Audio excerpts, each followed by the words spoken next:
Ya está. ¿Listo? ¿Ya? Let's go.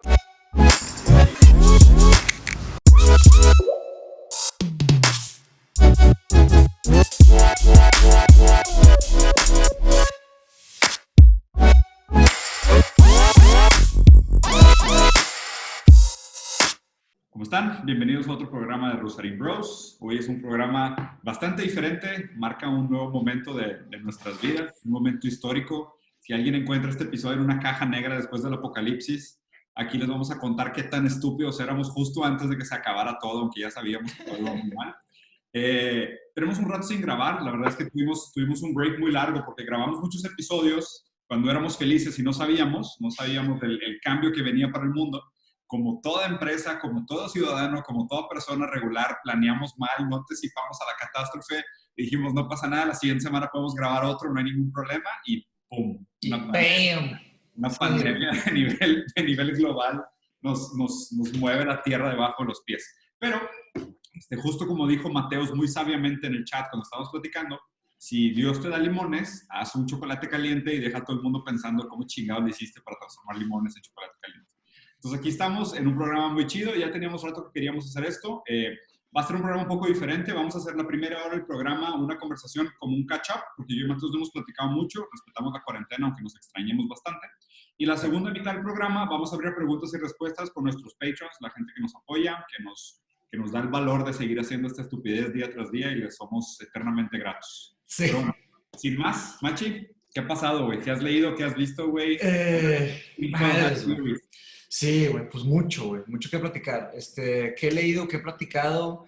Pues leí lo que hemos estado viendo, o sea, Byung-Chul Han, leí algo de Zizek, no leí el libro, ahorita no sé si ya te lo acabaste para que lo platiques un poquito con todos, pero aproveché la cuarentena para echar a andar un proyecto que empecé hace 4 años, ¿verdad? Mindshop.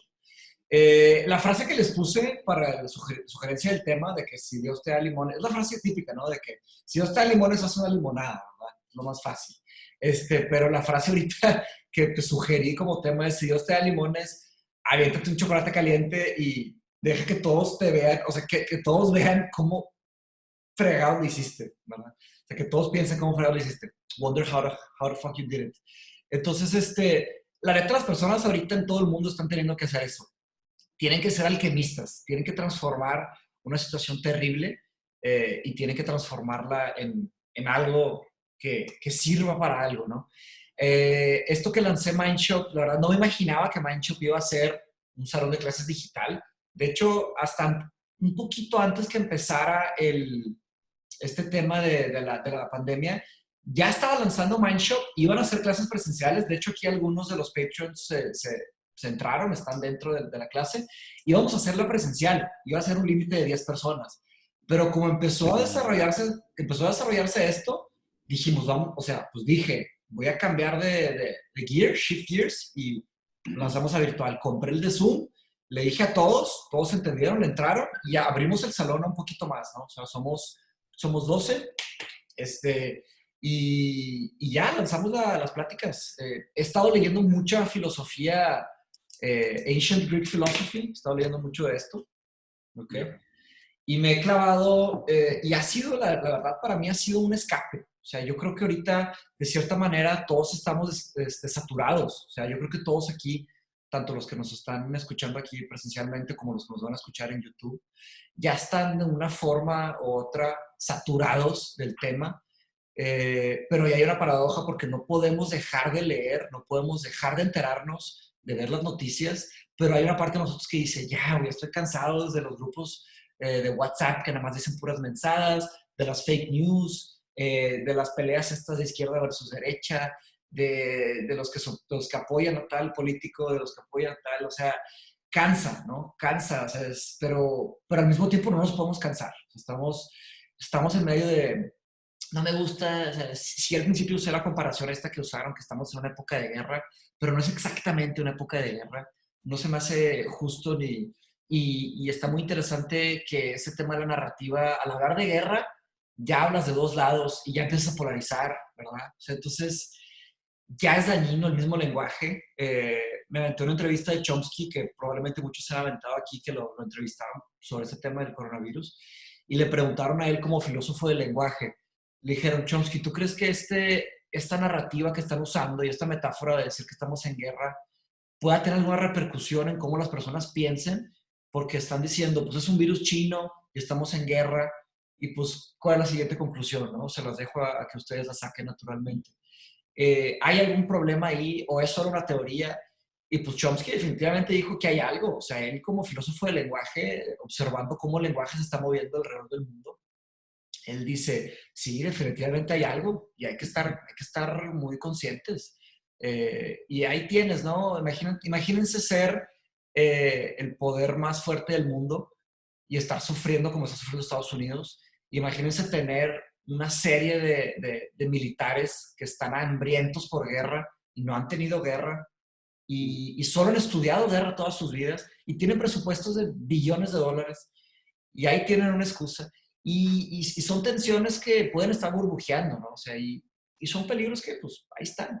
Hasta Chomsky dijo, o sea, él revivió un poco la idea esa del Doomsday Clock, ¿se acuerdan del Doomsday Clock? Que en la Guerra Fría, cada minuto que se acercaba a la medianoche, aumenta, como que era el riesgo, ¿no? Hacían análisis globales y ya no se hizo tan famoso, pero se siguen haciendo análisis de peligros de guerras nucleares. Estamos a 7 minutos, ¿no? Algo así. No, ya estamos a segundos. O sea, nunca ha estado tan cerca. Pero claro que eso, también Chomsky jala, como todas las personas del mundo, jalan el discurso hacia donde sabe, ¿no? O sea, cada quien habla de lo que sabe. Y Chomsky sabe mucho de la guerra. Él vivió durante un momento vivió con miedo, porque Chomsky sabía verdaderamente los peligros que habían, que el público no sabía. Entonces ahorita Chomsky dice que esos análisis continuaron, o sea, siguen haciendo análisis y que el último análisis que hicieron, ya no hablaban de minutos, hablaban de segundos, que estábamos a 100 segundos de una catástrofe nuclear. Porque estoy leyendo un libro, Machi, que cuando lo termine te lo voy a pasar. Se llama Down to Earth Small, de Bruno Latour. ¿No has escuchado de eso? No. Güey, está cabrón. La verdad es que yo me he puesto a leer como animal, güey. O sea, el libro de Zizek lo leí en una noche. O sea, me lo mandaste y esa noche lo leí. No pude dormir hasta no acabarlo de leer. Uh-huh. Hay muchas cosas recicladas. O sea, hay muchos artículos que ya habían publicado. Muchas de las opiniones ya estaban fuera. Y sí habían algunas piezas de contenido nuevo. Y en el final del libro, él agradece 2 autores por haber funcionado como inspiración. Uno es un psicoanalista lacaniano brasileño que habla más sobre esta intimidad de cómo estamos viviendo nosotros a nivel personal, el encierro, y habla de que pues, cómo esto mueve con nuestra psique, mueve con nuestro cerebro y demás, que esa parte del libro no la hice en el review. Ayer subí un review como de 45 minutos del libro, pero no me metí las últimas 2 cartas, porque las últimas 2 cartas son las más complicadas. La primera es de ese psicoanalista lacaniano que habla de el flattening of spaces. ¿Sabes? O sea, se da cuenta que esta obligación que tenemos de hacer como una fusión entre los diferentes tipos de personalidades que tenemos. Porque, a ver, o sea, yo soy una persona cuando estoy en el trabajo, soy otra persona cuando estoy en mi casa, soy otra persona cuando estoy en el bar con mis amigos, y ahora me obligo a ser esa persona siempre, ¿sabes? Y obviamente nosotros dependemos mucho del feedback que nos da el entorno, o sea, de esa otredad, de oye, pues yo aquí cuando estoy en este lugar, en este espacio, pues soy diferentes cosas y demás. Y sabes, y es de que, pues, güey, lo empiezo a sentir, o sea, me empiezo a portar como jefe déspota con mis hijos, y no debería, ¿sabes? O es de que me pongo a agarrar el pedo en mi casa, güey, y antes no tomaba enfrente de mis hijos en la casa, güey. Entonces, no sé, güey, como que esas cosas están raras. Y ese psicoanalista inclusive bien pedo de la mañana, güey. De la mañana con una mimosa, güey, de que papá, no chingues. Pues yo traigo una cuba aquí, güey, ¿cómo lo va a hacer? Yo estoy tomándome un carajillo. O sea, no, güey, pero... Y otra cosa que hablaba este psicoanalista lacaniano era de cómo esto pone en evidencia a todos los extrovertidos y a los introvertidos. ¿Por qué los pone en evidencia? Porque el introvertido tiene su espacio de intimidad invadido. ¿Sabes? Oye, no mames, yo era el güey raro que me quedaba en mi cuarto todo el día sin hacer nada. O sea, esto es lo que a mí me gustaba. Y ahora todos están haciendo lo mismo, me están quitando mi individualidad. Esto era lo mío. O sea, ¿cierto? Es la chingada. O sea, este espacio subjetivo era mío, güey. Lléguenle. Entonces, está bien interesante cómo es Sí, el ermitaño, güey. Ahora todos son ermitaños, güey. Exacto, y ahora resulta que todos son ermitaños, y resulta que ser ermitaño tampoco está tan mal, güey, ¿sabes? O sea, obviamente depende de cuánta lana tengas y el tipo de ermitaño, pero pues no está tan grave, o sea, la verdad es de que, y la noticia esa que posteé también, que es de que la guerra de nuestra generación y la gente está comiendo, cogiendo, viendo porno, güey, viendo Netflix y no haciendo nada, o sea, es como que, no, Sí. pues que da guerra. Pero también está la selección natural, ¿verdad? O sea, los que no pongan atención y no se cuiden, se van a salir de la especie. Pues mira, no sé si sea tan grave en ese sentido, porque una persona que ya tenía un estilo de vida sedentario y lo sigue teniendo, pues qué gran cambio hay. ¿Sabes? O sea, yo lo que estoy viendo en esta época es que, o sea, te das cuenta, la gente que hacía ejercicio antes, ahorita está haciendo sentadillas en su casa con el garrafón de agua. La gente que Sí. no hacía ejercicio sigue sin hacer ejercicio. O sea, no es como que, la cuarentena me transformó, güey, y ahora sí voy a usar este tiempo de encierro, güey, para tallarme el nuevo hombre de mármol. O sea, realmente poca gente lo está haciendo. O sea, lo estamos viviendo de una Yo sí manera. me estaba esforzando más, güey. Yo nunca había vivido tan saludablemente, te lo Chido. confieso Pues yo abiertamente. también estoy enflacando un chingo, pero simplemente por el hecho de que estoy comiendo en casa. O sea, porque no estoy comiendo en la calle todos los días. No es, ajá, no es puro delivery. O sea, Exacto, güey. O sea, con eso, está caro. mejor. Sí, estoy de acuerdo. Los que tenían diabetes, pues, o sea, tenían Claro, diabetes. O sea, no los que cambia. eran obesos, o sea, eran obesos. La segunda carta, que es lo interesante, güey. La segunda carta del libro de Zizek le agradece específicamente a este autor, a Bruno Latour. Y este libro que se llama Down to Earth Small, está bien raro, güey. O sea, y es un libro que me metí a investigar y resulta que es un libro sumamente famoso, güey. Y es medio un libro de conspiracy theory, o sea, medio de teorías conspiratorias. Nice. Empieza con una frase de Jared Kushner, ¿sabes? Del yerno este de Trump, Es diciendo, neta.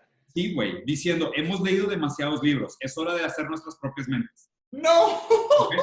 Entonces, obviamente, ya desde el principio, es un libro que dice, güey, ¿qué pedo con la posverdad? O sea, ¿qué pedo con esta nueva ola de administración? Y el libro plantea una tesis, apenas voy como a la página 40, lo empecé ayer. Este libro plantea una tesis de que hace unos años, no me acuerdo específicamente el nombre del evento, de hecho, si puedes checar, Amaury, ¿cuál fue el evento que detonó el cambio este que se propone en el libro de Down to Earth Small?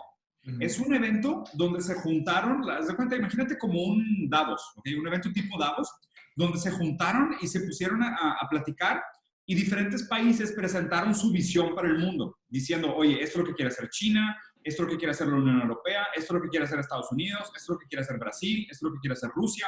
O sea, los países presentaron sus proyectos de mundo, ¿ok? Y se dieron cuenta de algo. No hay suficiente mundo para todos esos proyectos. O sea, no hay suficientes recursos para todos esos proyectos. O sea, que todos esos planes de expansión, la cantidad de gente, la cantidad de recursos necesarios no daba. O sea, la matemática no cuadraba, ¿ok?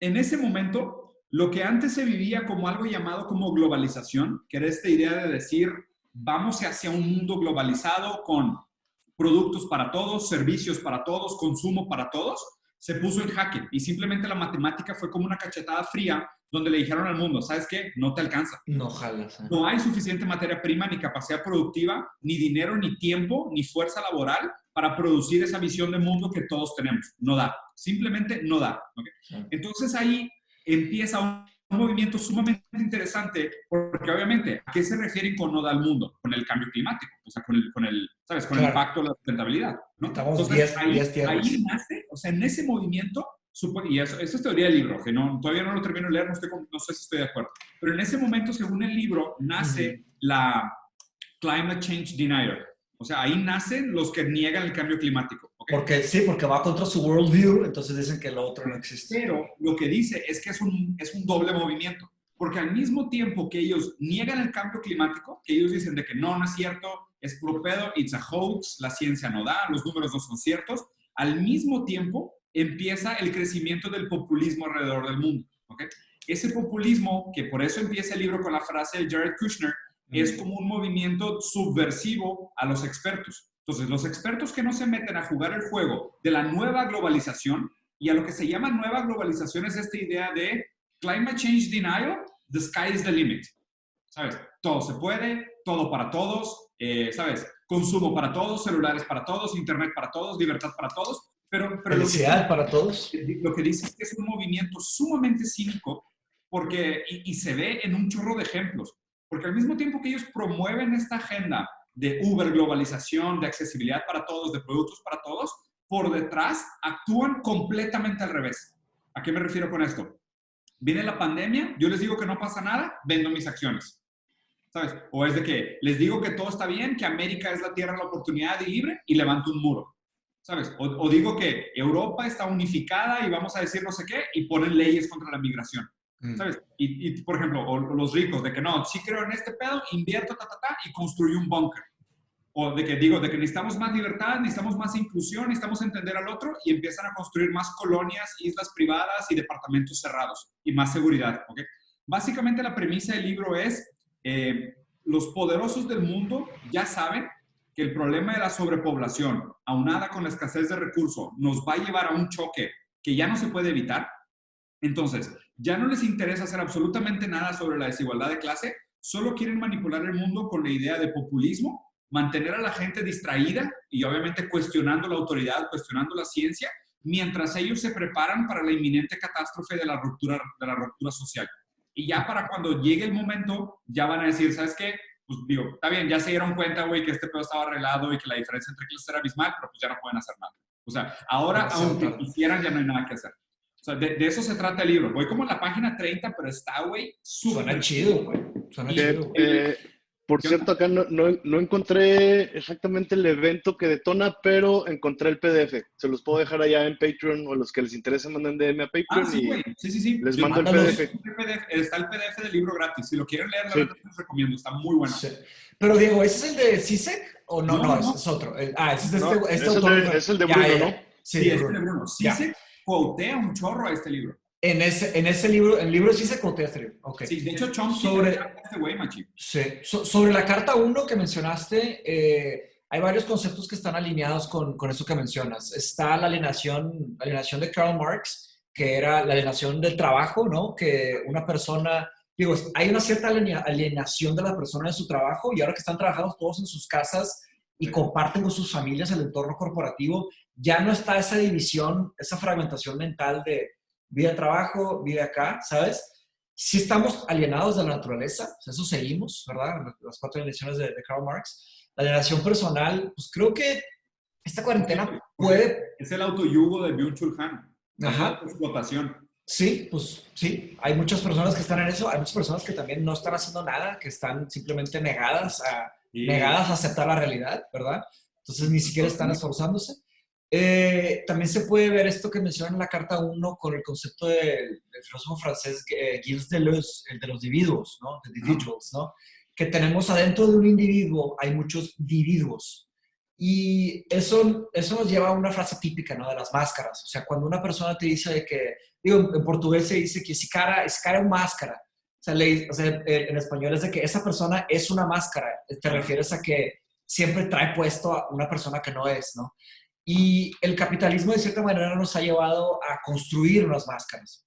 Claro. Somos obligados a construir una máscara del individuo porque tú no puedes actuar de la forma en la que eres en tu trabajo. O sea, hay un choque, ¿no? Y tú no puedes actuar exactamente como eres en tu familia con tus amigos. ¿Me explico? Y también, bueno, los japoneses, o sea, es como una frase muy folclórica de los japoneses que dicen que cada persona tiene tres personas. Aquí se cortó un poquito. ¿Ahí me escuchan? Ah, ok. Sí. Que es como un dicho japonés muy antiguo, que cada persona tiene tres formas de ser. Lo que es con las masas, lo que es con su familia y amigos cercanos, y lo que es cuando está solo, ¿no? La persona sola. Y eso es lo que es la persona cuando está completamente la persona sola. Nadie sabe quién es. O sea, solamente el que es sabe quién es, ¿no? Entonces, todo este tema está transformando la forma en la que la identidad personal de cada quien. Hay una obra increíble que me despertó algunas inconformidades con el mundo capitalista profundas en la época que estaba en vitro. Es una obra, es un video que pueden encontrar, híjole, no sé cómo le vamos a hacer para encontrarlo, tenemos que hacer unos Google searches, pero es básicamente, llega un empresario y se sienta así en su mesa, con trajeado, ¿verdad? Se sienta y empieza a escribir algo, ¿no? Y de repente empieza a agarrar barro. No sé si alguien de aquí ya lo haya visto. Empieza a agarrar barro y es un barro color gris. Y agarra este barro y se lo empieza a poner en la cara. Es performance art. Y se pone barro y sigue escribiendo. es un artista fantástico, el actor, ¿no? Y el que se le imaginó también es otro artista fantástico. Y se pone barro, y se pone más barro, y se empieza a construir una capa gris, y se hace como que un monstruo. Y luego agarra la pluma y se hace una sonrisa. Y agarra un pincel rojo y se pinta como que sangre. Y está trabajando y se pone barro y barro y barro y luego se quita y luego se pone unas piedras y se pone como que un pelo y hace como que toda una figura y está haciendo alusión a todo esto que se platicó ahorita, o sea, tanto a la alienación del trabajo como a los individuals de Gilles Deleuze, Aquí que se mencionó. Hay que transformar para funcionar. Exacto. Y pónganse a pensar, las personas que... Qué raro que lo digas, güey. Justo Sí. ayer estaba buscando, que se estaba platicando con una amiga, y estaba platicando sobre la etimología de la palabra monstruo. ¿Okay? Digo, Luca ahorita está pasando por night terrors y se despierta en la noche diciendo que tiene miedo y así. Chiquito, está viviendo, Sí, está teniendo pesadillas. Tratando de explicarle pues, por qué debería tener miedo y por qué no. Pues quiero dormir y viene todas las noches a mi cuarto. Y buscando la etimología... No quieres explicarle por su bien. Tú quieres dormir y nada más lo expliques para que se vaya. Ok. Luca va a ver todos estos videos algún día cuando esté grande. Espero que no, qué vergüenza. Va a ver todos. Bueno, no creo que vea todos. Qué bueno. No, sí, no. Si los hijos de Dave Chappelle no lo ven a él, no que nosotros no. Bueno, investigándolo la palabra monstruo. La palabra monstruo viene del que muestra, de mostrar, ¿ok? De demostrar. El monstruo es el que demuestra, es el que muestra. Y lo que muestra es la realidad. De hecho, muchas veces el monstruo viene a evidenciar aquellas verdades que nosotros ignoramos. O sea, el monstruo, y de hecho estoy platicando con Ale, güey, sobre esta noción del psicoanálisis de lo real, ¿no? O sea, el psicoanálisis te cuenta que entiendes el mundo desde tres formas. Sí. Está el mundo imaginario, que es todo lo que está dentro de tu cerebro, la fantasía, El mundo simbólico, que es todo aquello que nosotros percibimos y le asignamos metáforas de entendimiento. Entonces, yo entiendo que esto es una copa, yo entiendo que esto es un celular, yo entiendo que esto es un video. O sea, todo esto es el mundo simbólico. Todo lo que percibimos pasa por el mundo simbólico. Pero hay un tercer mundo, que es el mundo de lo real. El real, lo que está afuera, sí. El mundo real es lo que está afuera. Pero aquí, o sea, desde el psicoanálisis, la palabra real es diferente al real de la filosofía o al real del coloquial. ¿Por qué? Porque el real resiste la simbolización. De hecho, cuando tú puedes simbolizar algo, ya pasa al mundo simbólico. Desde el momento que tú le das un sentido subjetivo, ya está en el mundo simbólico, no está en el mundo real. Pero entonces, ¿nadie tiene acceso a lo real? No. Lo real es repulsivo, lo real es traumático, lo real es insimbolizable. Claro. Sí. O sea, por ejemplo, el tipo de preguntas estas estúpidas de ¿se imaginaron qué posición sexual hicieron sus papás cuando los concibieron? ¿Sabes? Esa idea está cerca de lo real, porque es el tipo de cosas que dices de que, chinga, no me lo quiero imaginar, güey, ¿sabes? O sea, no quiero ir ahí. O sea, muchas de esas cosas están en el mundo de lo real. Bueno, pues los monstruos son aquellos que muestran lo real. O sea, los monstruos son aquellos que muestran las cosas que... Pero ahí te estás yendo la etimología de la palabra, o sea, la raíz de la palabra monstruo. Claro, güey, exactamente. Pero por eso es interesante. Y justo viendo lo que hablabas ahorita de este video del señor que se pone las cosas grises y se pinta una sonrisa. El barro, se pone barro. Se transforma en un monstruo, porque le revela lo real que sucede cuando tú entras a este sistema de alienación. Claro. Pues digo, el arte representa también, es un esfuerzo para representar lo real. No sé si lo real psicoanalítico, como decía nuestro filósofo favorito, que nunca vamos a volver a nombrar en este podcast, él decía, la manera más prudente de acercarte a la realidad es a través de las metáforas. Sí, eso es muy bonito. Entre paréntesis nos está aquí diciendo Alfredo que el performance que dices, Mateus, es de Oliver Sagazán, por si a alguien le interesa ya apuntarle más. Súper chido. Gracias. Sí, güey. Voy a poner nada más aquí una imagen para que... Pongan el link ahí también en Patreon para que lo podamos ver. Yo no lo he visto. Oliver, yo tampoco, al rato lo checo. Oliver. Les iba a pedir un favor. Tomé una foto ahorita que voy a postear para que salgamos todos. Nada más que los quiero taguear en sus cuentas. Entonces, los que quieren que los tagueen en sus cuentas, apaguen su video y pongan en lugar de su nombre su tag de Instagram para yo poder taguearlos. Digo, si quieren que los tagueen, ¿no? O sea, apaguen su videito y nada más pongan su tag de Instagram para yo poder taguearlos. Sí, ahí va. Les voy a compartir pantalla nada más rápido para que vean lo que estamos hablando, ¿no? Aquí está. Bueno, Machino, regrésate lo vas a poner. Bueno, sí, lo que hacen. A ver, ponlo, yo no lo he visto. Ve. Güey, dura media hora. Sí, güey. No, y también tiene audio. Y el audio está grotesco, güey. Chido, güey. A falta de mejor palabra. O sea, es tipo... Sí. Ahí se Wow. está cargando. No, lo prefiero ver bien ya en mi pantalla después, güey. Claro. Qué chido que lo encontraron. Gracias por compartir. Sí. Ahora, también el arte, pues mira, ahí está. O sea, es un empresario, ¿verdad? Digo, el arte es sujeto a interpretación. O sea, igual y esa fue mi interpretación, ¿verdad? Pero pues también tiene un cierto diseño el performance art. Pero bueno, sí, entonces ese es un tema que la neta se está transformando. O sea, el mundo ya no va... Hay mucha gente que dice, sí, al rato vuelve todo a lo normal. Ahorita tuve una conferencia de trabajo y se platicó sobre que ahorita en mayo, ya va a haber un cierto un retorno a la normalidad. Y hay gente aferrándose a esa idea. Está muy, muy complicado. Ah, creo que están poniendo un mensaje. ¿Qué fue lo que pidieron? ¿Que escribieron? No, yo estoy pidiendo los tags. Entonces, a ver, Luis Eduardo Martínez es Luis Kivias. Perfecto. Sí. Ok. A ver, Alfredo, aquí estás. Mayatzin, @Mayatzin. Súper. Si quieren, después editamos esta parte. Machi, Sí, sí, claro. Yo me voy a tardar 2 minutos en hacer esto. Sí, dale. Entonces, bueno, estábamos platicando, estábamos en una junta de trabajo y se dijo que, bueno, vamos a volver a la normalidad ahorita en mayo y se va a empezar a reactivar el mercado. Y el argumento que se usó, y el argumento que se usó es el siguiente. Se hace cuenta que, claro, esta persona no es ni un intelectual, ni un filósofo, o sea, ni mucho menos, pero lo que estaba diciendo, su justificación, no un argumento, ¿verdad? La justificación que estaba utilizando era que las personas necesitan comer. O sea, las personas necesitan comer, entonces hasta las industrias que no van a ser esenciales tienen que empezar a fabricar. O sea, hasta de que cerveza, no sé, construcción, camionetas, tienen que seguir fabricando. Claro que no sirve de nada fabricar si no hay compra. Si nadie compra, ¿de qué sirve hacer 200,000 carros si nadie los va a comprar al final del pipeline, ¿verdad? Entonces lo que pasa ahí es que las empresas se están empezando a dar cuenta quién realmente tiene el poder, ¿no? Y al final de cuentas es el consumidor. Es algo que hasta está olvidado. O sea, las corporaciones tienen tanto poder, como les dice Chomsky, estos private tyrants, ¿no? Estos tiranos privados que no tienen responsabilidad con la sociedad. Solamente son... Ni con nadie. Ni con nadie. O sea, son tiranos privados con mucho poder acumulado que no responden a nada ni a nadie. Y ahí en ese sentido, chingados, ayer estuve leyendo sobre esto también.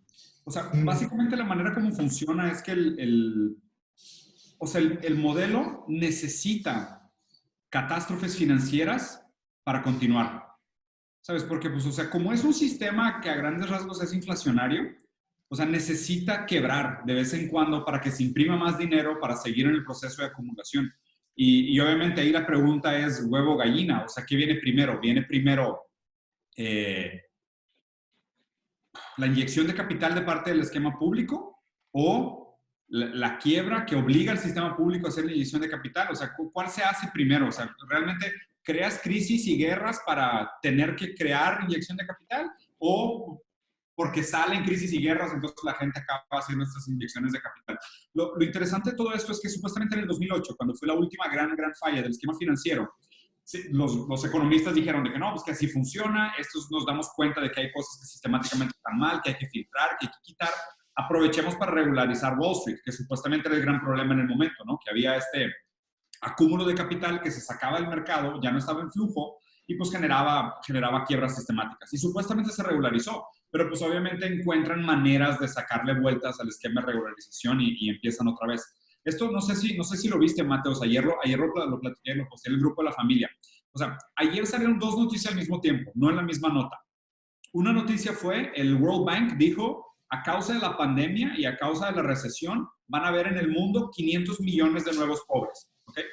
Sí, Y me acuerdo del dato. el mismo día sacaste la noticia esta que mandaste de que creo que los 5 hombres más ricos crecieron 37 millones. Sí, los 7 hombres más ricos, es que fue un post de Bernie Sanders. Y Jeff Bezos específicamente, solo Jeff Bezos creció 24 millones. Sí. Y obviamente, o sea, ahí la mate es, a ver, si solo hay un número finito? No, es un absurdo, güey. O sea, Me da demasiada risa eso. En el sistema, y un güey gana 24 billones y 500 millones quiebran, pues... No hay mate. Sí, no salen los números, no cuadran. Pues, como que, pues, ¿Quién la es el- lana se movió de aquí para acá, cabrón. Sí, güey. ¿Quién es el contador, güey? O sea, ¿quién es el contador de todo pues, eso? no hay, güey. Y esto es lo que me encanta, o sea, por eso me encanta y me interesa más el tema de economía. Chilero. Al que tienen que leer es a Yanis Varoufakis. O sea, Yanis fue el que dijo, la gente que estudia economía y lee sobre economía y comenta sobre economía cree que hay adultos en el cuarto. O sea, cree que hay alguien responsable a mero arriba diciendo esto sí, esto no, seamos prudentes, tengan cuidado. Y él dice, there are no adults in the room. No hay adultos en esas conversaciones. O sea, Y desde que el concepto de dinero de lo del lastre ya no existió, era el dinero pues es como digital, es un número en un banco, ya valió queso, güey. ¿Quién tiene la accountability? O sea, son el juez y el jurado. Se acabó, güey. O sea, tiene todas las llaves. O sea, que está de moda ahorita es el de Money Printer Go Broom. ¿Sí lo viste, sí, no? sí lo he visto, sí. O sea, ahorita es de que tipo, hay una crisis, pícale la impresora de dinero. Sí. Y hacer un chingo de billetes nuevos. Sí. Oigan, hay un tema que, o sea, como yo soy el usuario de Zoom y yo estoy grabando, nada más se ve Diego. O sea, no es sticker view, o sea, yo me veo acá arriba. ¿Me explico? Sí. Tendría que ser a Mauri para que cada que el que habla salga hablando, tiene que ser a Mauri el que trae el No, link. pero creo que ahora para preguntas y respuestas, Mateos, pone en formato grid. Sí, mira, ahí sí estoy hablando yo, ahí debo estar saliendo yo en grande, ¿no? Sí, para mí sí, pero cuando yo hablo no salgo. ¿Me explico? Como yo soy Ok, el usuario. ok. Entonces No, pero no pasa nada, hay no que pasa checar nada. eso. No pasa nada, es el primero que hacemos en Zoom. Vamos a hacer miles, güey. O sea, Sí, we're not no. going anywhere. Al menos 8, al menos 8, sí. Vatos, deberíamos hacer uno a la semana, güey, para ser bien sinceros. No, sí, por eso, o sea, al menos vamos a hacer 8 de aquí a junio, en este formato sí nos queda un ratito. Y por lo menos van a haber 10 años de coronavirus, entonces ahí están miles, güey. Bueno, yo creo que ya pasamos a preguntas y respuestas. Sí. Es que A ver, ¿ya cambiaste de view nada más, Mateus? ya estamos en Checkboard View Gallery, se llama Gallery View. Ya Aquí nos vemos alguien, todos. aquí alguien hizo una... Y ya también estamos honorados por la presencia del gran Un Ignorante, se conectó. Aquí está nuestro compadre. Saludos. Son dos Lo ignorantes. hemos estado esperando. Hay dos Un Ignorantes. Sí, se conectó doble. Maldito, güey, maldito. En realidad hay... Metafísica, ¿quién se cree, cabrón? Hay 16 en realidad, ¿verdad? Pero bueno. Sí. Oye, ¿quién es? Pamela es Nayatzin. Perfecto. Para las personas... Bueno, ahorita, si quieres, Amaury, maneja tú el tema de las preguntas, porque aquí pusieron uno también en el chat. Ahí les va. Luis, Esquivias. La verdad es que no, perdón Luis, pero no me lo supe pronunciar, pero ahí te va. Pregunta, para las personas, Dios reencarnó en los empresarios de la gig economy. Todos terminan adorándolos porque seguramente lo lograron a través del positivismo tóxico. Güey. Eso le va a gustar a Diego. Güey, es una muy buena pregunta. Justo la semana pasada leí un artículo de Lacan criticando al nazismo. Y, güey, no mames, pinche artículo está precioso, güey. No, pero está precioso. Ya sé, güey. Güey, de un punto de vista ingenieril y científico, esos vatos avanzaron mucho. Lamentablemente, güey. Sí, se les pasó la mano en otras cosas. Se les pasó un poquito la mano. En ética, por ejemplo, güey. Para ese punto, güey. Mateo, si somos fans de Tolkien, deberíamos de ser igual de retrotópicos y pensar, güey, que el mundo ya fue lo mejor que podría haber sido. Compadre, está largo el discurso. Ya sé. La idea de este artículo de Lacan era que él decía que en el nazismo la ideología obligaba a la gente a hacer sacrificios por los dioses oscuros del nazismo. ¿A qué se refiere con esto? Haz de cuenta que se decía, había este gran objetivo ideológico, ¿no? De la pureza de la especie, de la creación del superhombre, de la purificación genética, ¿sabes? De esta ideología de la superioridad alemana. O sea, estos eran los dioses oscuros ideológicos del nazismo. Y nosotros hacíamos sacrificios a esos dioses, ellos. Ellos hacían sacrificios a estos dioses. Decían, pues, yo no estoy matando solo por matar, yo estoy matando por una causa mayor. se dice que hoy, y la lectura de Lacan fue, y pues Lacan pues, es reciente, ¿no? O sea, no lleva tanto tiempo muerto. Lacan dijo que hoy en día hacemos sacrificios a los dioses transparentes del dinero, ¿ok? Y él decía que este animismo económico, o sea, animismo se refiere específicamente a la idea de atribuirle un alma a algo que no es un ser, ¿ok? Entonces, cuando nosotros tenemos animismo económico, decimos, la economía está enferma, la economía se siente mal, la economía está enojada, ¿sabes? O sea, eso es animismo económico, es atribuirle una subjetividad a algo que intrínsecamente no lo tiene. Y Lacan decía que de la misma manera que en el nazismo hicimos sacrificios a los dioses oscuros de la ideología de superioridad, ahorita hacemos sacrificios a los dioses transparentes del dinero. O sea, hacemos sacrificios a Nikkei, a Wall Street, a Nasdaq. O sea, hacemos sacrificios. ¿Y a qué se refiere con hacemos sacrificios?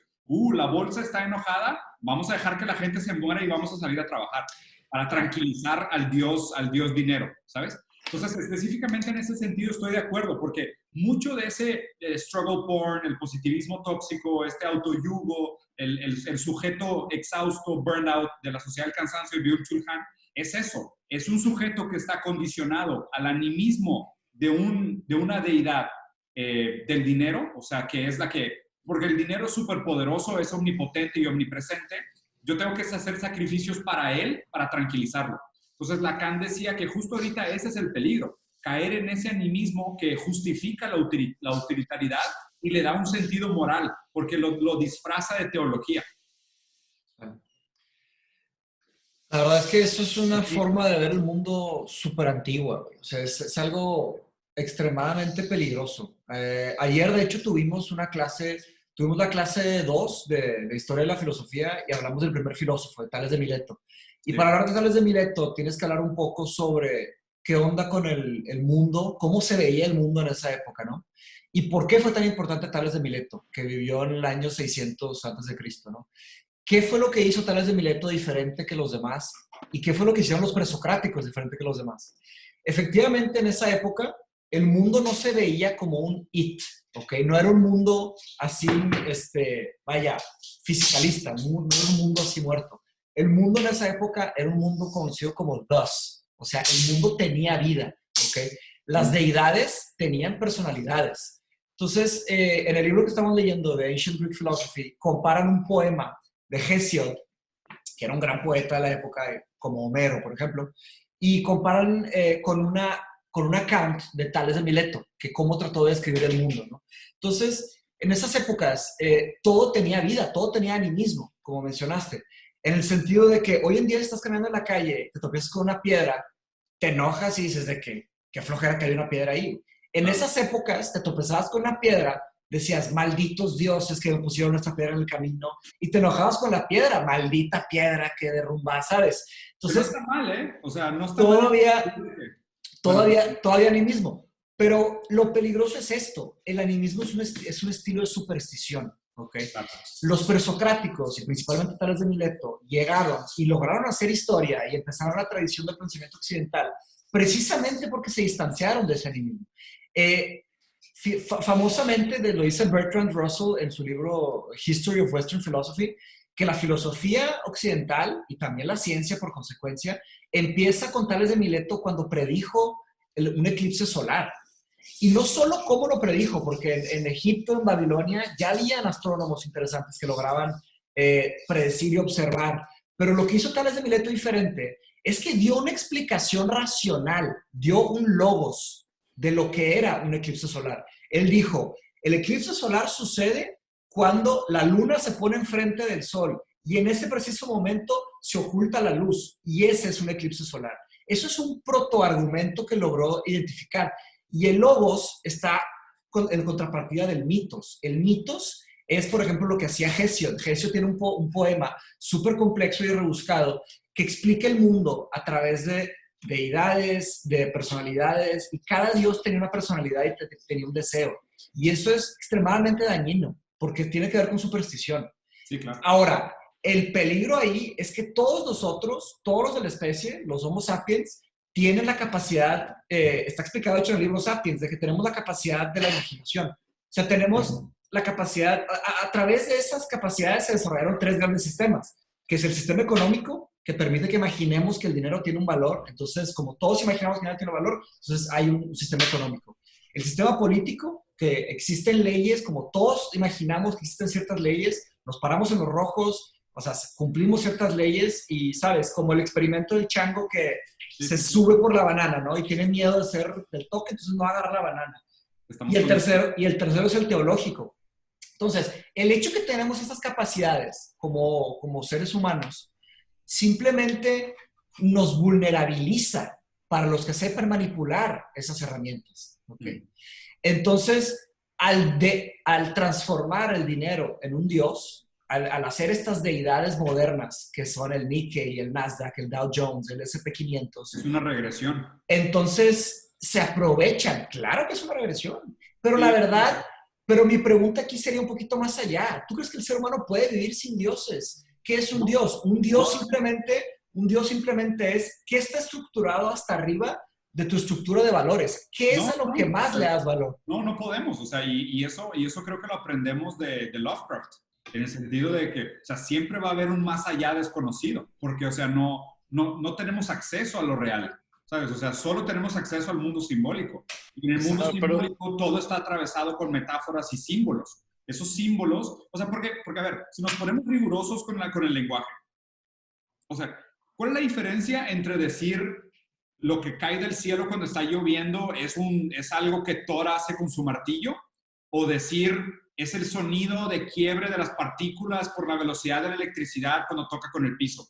O sea, en el lenguaje son símbolos que significan algo más, ¿sabes? La diferencia es que... Pero ahí hay experimentos sí, es que replicables, uno sí es verdad, hay microscópicos. Uno sí es verdad. O sea, uno sí es verdad en el sentido de que está describiendo de manera cuasi objetiva o lo más objetiva posible realmente lo que está sucediendo. El otro lo está explicando con una metáfora. Es un trabajo en proceso. O sea, no, sí, de acuerdo, pero no, más bien es que yo no sé si más que decir dioses, yo creo que podríamos decir que una creencia, no tanto como una deidad, pero sí los seres humanos necesitan una creencia. Para algunas personas es el chingado horóscopo y para otras personas será el dios católico, o sea, no sabemos. El horóscopo, cabrón. Vas a defender los horóscopos. Such an Aries. El horóscopo que soy escorpión y Mercurio está menstruando, no es un buen día. Jesus. Sí, estoy de acuerdo. O sea, ahí te va. La ciencia no ha acabado. O sea, como si dices, en la física explica todo. ¿Cuál física? ¿La física de hoy? ¿La física dentro de 1000 años? O sea, simplemente son... O sea, la neta, desde mucho antes de nosotros ya se llegaron a las conclusiones de que todo conocimiento que podamos tener o obtener pues son aproximaciones. O sea, un tema objetivo de decir, puedes escarbar todo lo que quieras, pero abajo para dejar de escarbar y decir, ya no hay nada más que escarbar, esta es la verdad. Esa es una tontería. Hay una metáfora capacidad que no me acuerdo dónde salió, si en el libro de Astrophysics for People in a Hurry o en otra parte, pero la tesis era que es como tener una pared enorme que tiene un agujero. Y la ciencia es estarle echando cemento o ponerle más ladrillo, ponerle más block. Y como ves que no se está llenando, decir, ¿sabes qué? Mejor hay que rellenarla con bombones. Y los bombones es la creencia, la religión, el bla, bla, bla. Porque no funcionó el cemento. Y dices, pues no está funcionando todavía. En algún punto vamos a llegar a llenar el hoyo en la pared, claro. De que la falta es constituyente, o sea, la falta es lo que constituye. Entonces, your internet connection is unstable. Oh my God, nos están hackeando. O sea, por este concepto de que como la falta es constante, nada la va a llenar nunca. Entonces, por más que trates de encontrar razón, pues no se llena. Oigan, quiero hacer nada más un paréntesis. Me faltan 2 personas por tallar. Paulina, ponme en el chat tu cuenta de Instagram y Leonardo, me falta tu cuenta también, bro. Bueno, aprovecho yo el paréntesis para decir del formato. Aquí ya están mandando como varios mensajes al chat público, pero también siéntanse libres de quitar el silencio y... Yo creo que sí. De hecho, mejor hagamos esto. En cuenta que estén escribiendo, ¿por qué no nos vamos uno por uno y que cada quien Sí, claro, vamos viendo. Sí.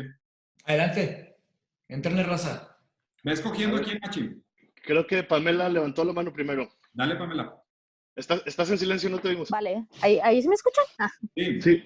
Bueno, yo como tal no tengo una pregunta, yo más bien estaba como escuchando esto que decían de los dioses y del animismo, y yo creo que en sí, también que uno animice las cosas puede incluso llegar a ser más bien como humanizarlas, y entonces ahí ya entraría en una cuestión más contraria, que incluso podría caer ya en burlas o en otro tipo de cosas, quitándole justo esta cuestión divina a lo que podrían ser los dioses. Bueno, X. Esa es como Sí. mi idea que tenía un No, poco sí, más. sí. Sí se puede ridiculizar. El tema es que yo creo que es un tema más allá de lo consciente. O sea, nosotros, por ejemplo, usamos Google todos los días y no nos damos cuenta que Google es Dios ahorita. O sea, nosotros confiamos más en Google que en nuestras propias familias. O sea, cuando hay un tema, o sea, esto es un estudio que se sacó. O sea, las personas cuando tienen un problema de salud se meten a Google y empiezan y luego se asustan un chorro por todo lo que les arroja, ¿no? Entonces, tal vez no está en nuestra conciencia colectiva, ¿verdad? Tal vez está un poco más adentro.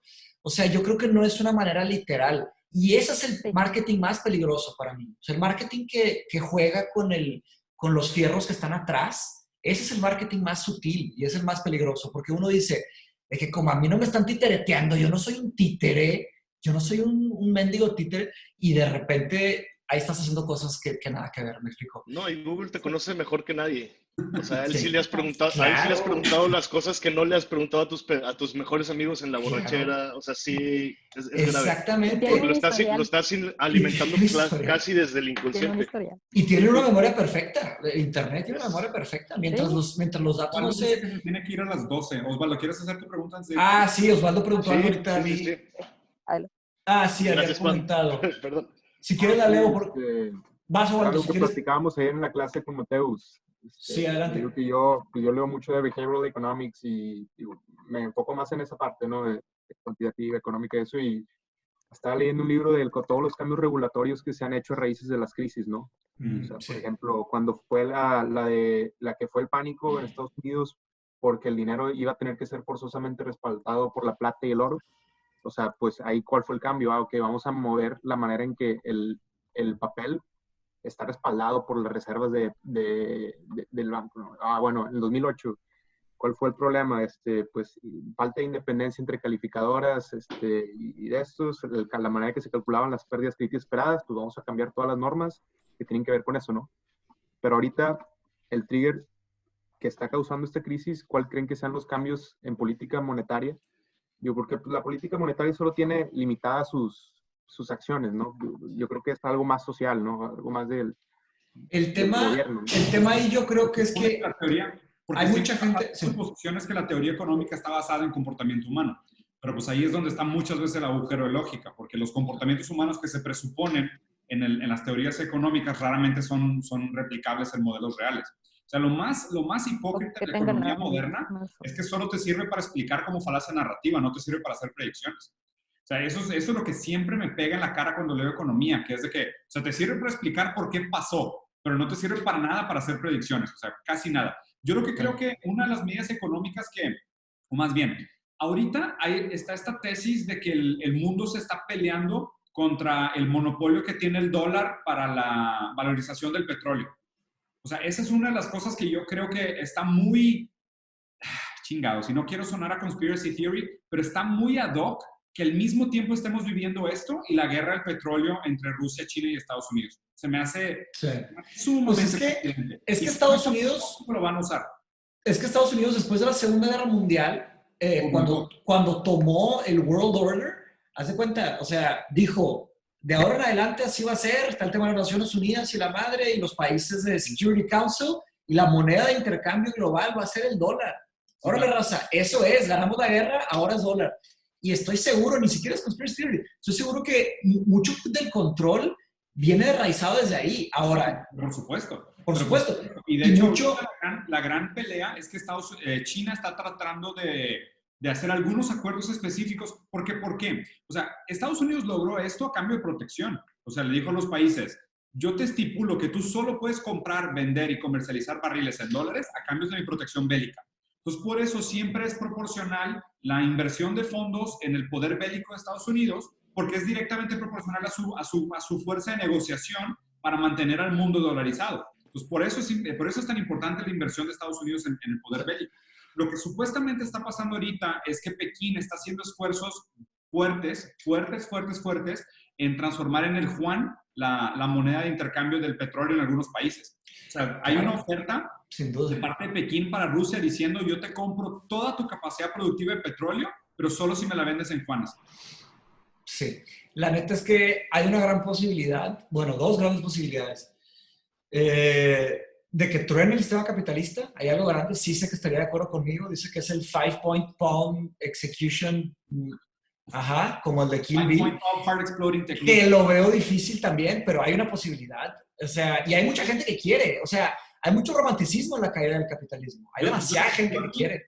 Yo aquí, la neta, estoy de acuerdo con un ignorante. O sea, yo creo que el comunismo ya ganó. O sea, ya ganó en el sentido de, no importa cómo le diga a la gente, ¿sabes? O sea, no importa cómo decidamos llamarle. O sea, oye, si España ya puso sistema universal básico de ingresos y Estados Unidos está nacionalizando empresas en momentos de crisis y poniendo medidas provisorias para controlar el precio de las cosas, eso ya es comunismo. O sea, síganle diciendo como quieran, güey, pero la única manera como está funcionando el modelo económico es con bases comunistas. De acuerdo. Y el próximo tema es que China va a hacer todo su esfuerzo para llegar a World Order, a ser el nuevo Estados Unidos. De eso no tengo duda. O sea, en el imperialismo europeo, Inglaterra era el World Order y ellos superaron a Holanda. Holanda era el Estados Unidos y antes era Italia y antes era Roma, ¿no? Entonces se va pasando la bolita, ¿no? Se van cayendo y se van sirviendo otros.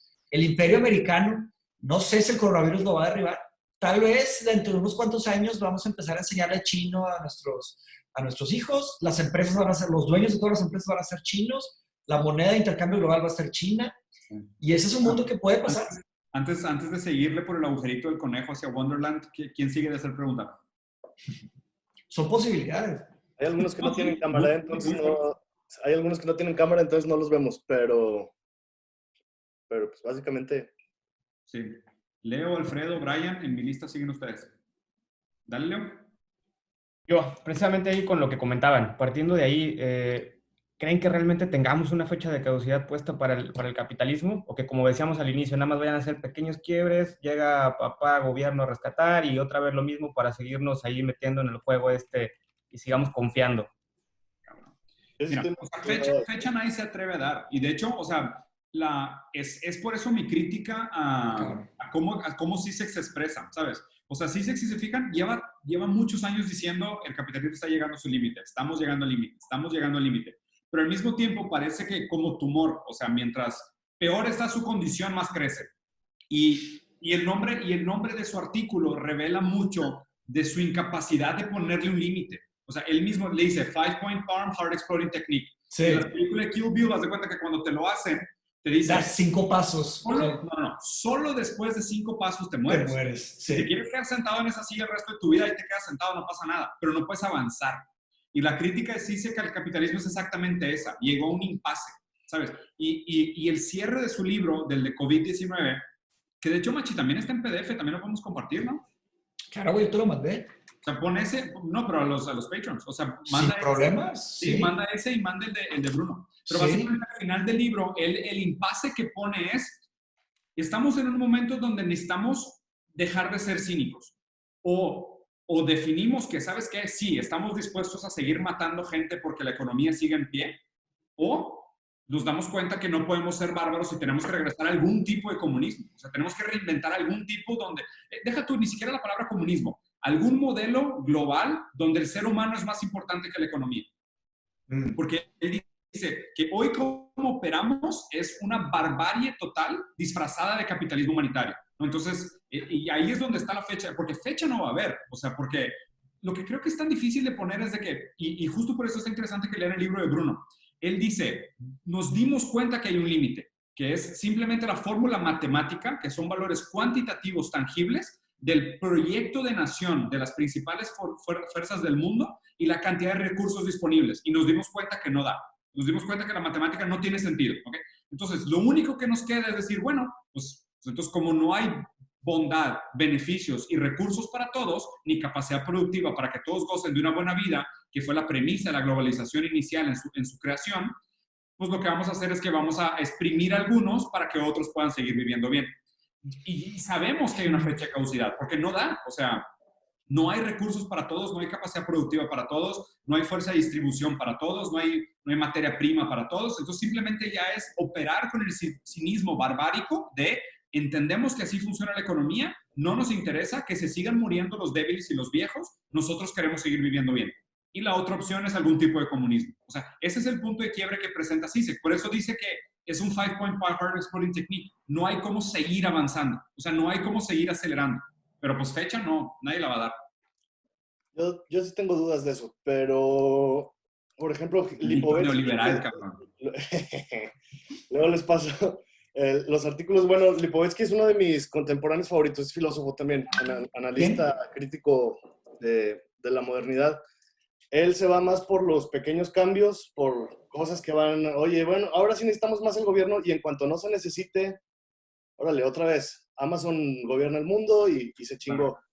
Pero lo que él dice es que sí se puede eternizar y podemos llegar a un nivel de comunismo, eso ya está más conspiranoico, está más tinfoil, pero es una de las cosas que sí he estado pensando durante esta pandemia, ya viendo militares por todas partes, en Estados Unidos, en China, que la única forma en que se perpetúe la crisis es que se perpetúe la militarización, la pandemia y demás. Entonces que puede que ya no haya casos nuevos en algunos países, pero se siga... Oye, ya vimos que el control no está nada mal esto, ¿eh? Y pues se convierte todo en una distopía fascista. Sí. Eso me preocupa mucho más. Sobre todo, no sé si nos están viendo de otro país, pero en este país me está preocupando bastante. Sí. Está terrible, güey. La neta, es muy difícil. Claro, y en algún momento voy a hacer un video sobre esto específicamente. Lo que no funciona en el capitalismo es la premisa central de que el mercado se autorregula. Eso es lo que no funciona. O sea, todo lo demás, mercantilismo, intercambio, innovación, emprendedorismo, o sea, todo eso funciona. La competencia, todo eso funciona. Lo único que no funciona es la idea de que el mercado se autorregula. Eso es lo que no funciona. Pero cuando la gente empieza a admitir que ese es el punto central, y obviamente ahí lo que hay que discutir es qué tanta síntesis, o sea, qué tanta tercerización de regularización tiene que existir en un poder público, ¿sabes? En un poder que no está vinculado a la generación de capital para limitar el deseo humano. O sea, ese para mí es el punto de síntesis, ¿sabes? Yo sí creo que se necesita un límite, en eso sí voy a estar de acuerdo contigo. Yo sí soy un poquillo más neoliberal, creo que los Rosary Bros, pero sí se necesita un límite, no puede haber un libertinaje absoluto. Ahora, lo que hay que preguntarnos a mí, se me haría, es si el límite tiene que ser un gobierno o un gobierno federal. Porque, pues, si ves cómo funciona la burocracia, este va a ser el que va a estar administrando. Pero ya, ahora, ya estamos en 3 semanas en hacer una cita en el IMSS. Paulina quería decir algo. Ya estamos en un state, nada más último comentario, ya estamos en state capitalism. O sea, pónganse a estudiar el tema del internet. O sea, el internet fue un regalo, güey. Que, o sea, el gobierno de Estados Unidos desarrolló de ciertas maneras y regalaron patentes a mucha gente. Entonces, ya existe un cierto control que tienen trillones de dólares. O sea, es state capitalism. O sea, sí hay neoliberalismo y se nos fue la mano, pero pues la neta es que si el gobierno sigue metiéndose cabrón. O sea, los billonarios tienen billones, el gobierno tiene trillones. El peligro es si de repente Trump, le dan demasiado poder a Trump, güey. O sea, eso sí está ahí mucho más cañón. ¿Y vas a comentar algo? Cualquier líder global. Sí, cualquier líder global. Adelante. No. ¿Nos podría ser como algo que regulara externo a todos los gobiernos? O sea, que si vas a entrar a como un mercado global que fuera, pues tienes que tener o sea, tienes que pagarle bien a tu gente, tienes que pagar ciertos impuestos para recuperación del medio ambiente, o sea, como todas las regulaciones que se deben de considerar, pero que fuera un ente externo, que no fuera realmente gobiernos, sino que regulara a los gobiernos. Es que ese es exactamente el punto. O sea, donde se acerca el límite del state capitalism es en los bienes comunes, in the commons, ¿sabes? O sea, es en las cosas que trascienden las barreras de los países. Porque, o sea, el hablar de soberanía nacional y regulación federal es tan fino como el papel, güey. O sea, es muy intangible. Porque empiezas a hacer cuenta, imagínate que nos metamos a un tema de la privatización del agua o del aire, la calidad del aire, o los datos. ¿sabes? Porque, pues, o sea, hoy las naciones son, puta, súper arbitrarias, cabrón. O sea, tú no puedes producir básicamente nada si no haces comercio internacional. Y el capitalismo estatal ha sido muy bueno en frenar los procesos de homogeneización de calidad de vida globales. ¿A qué me refiero con esto? Es, oye, yo puedo gozar de una calidad de vida muy alta en Estados Unidos porque está sustentada por la miseria de otros países. De todos los países pobres, claro. Entonces, es muy raro, o sea, ya no funciona decir, pues es que necesitamos algún tipo de control federal que organice, pero que no sea un mastermind, ¿sabes? O sea, como un Illuminati, güey, que le dé un orden global a las cosas. Porque no sería real, o sea, no sería pragmático.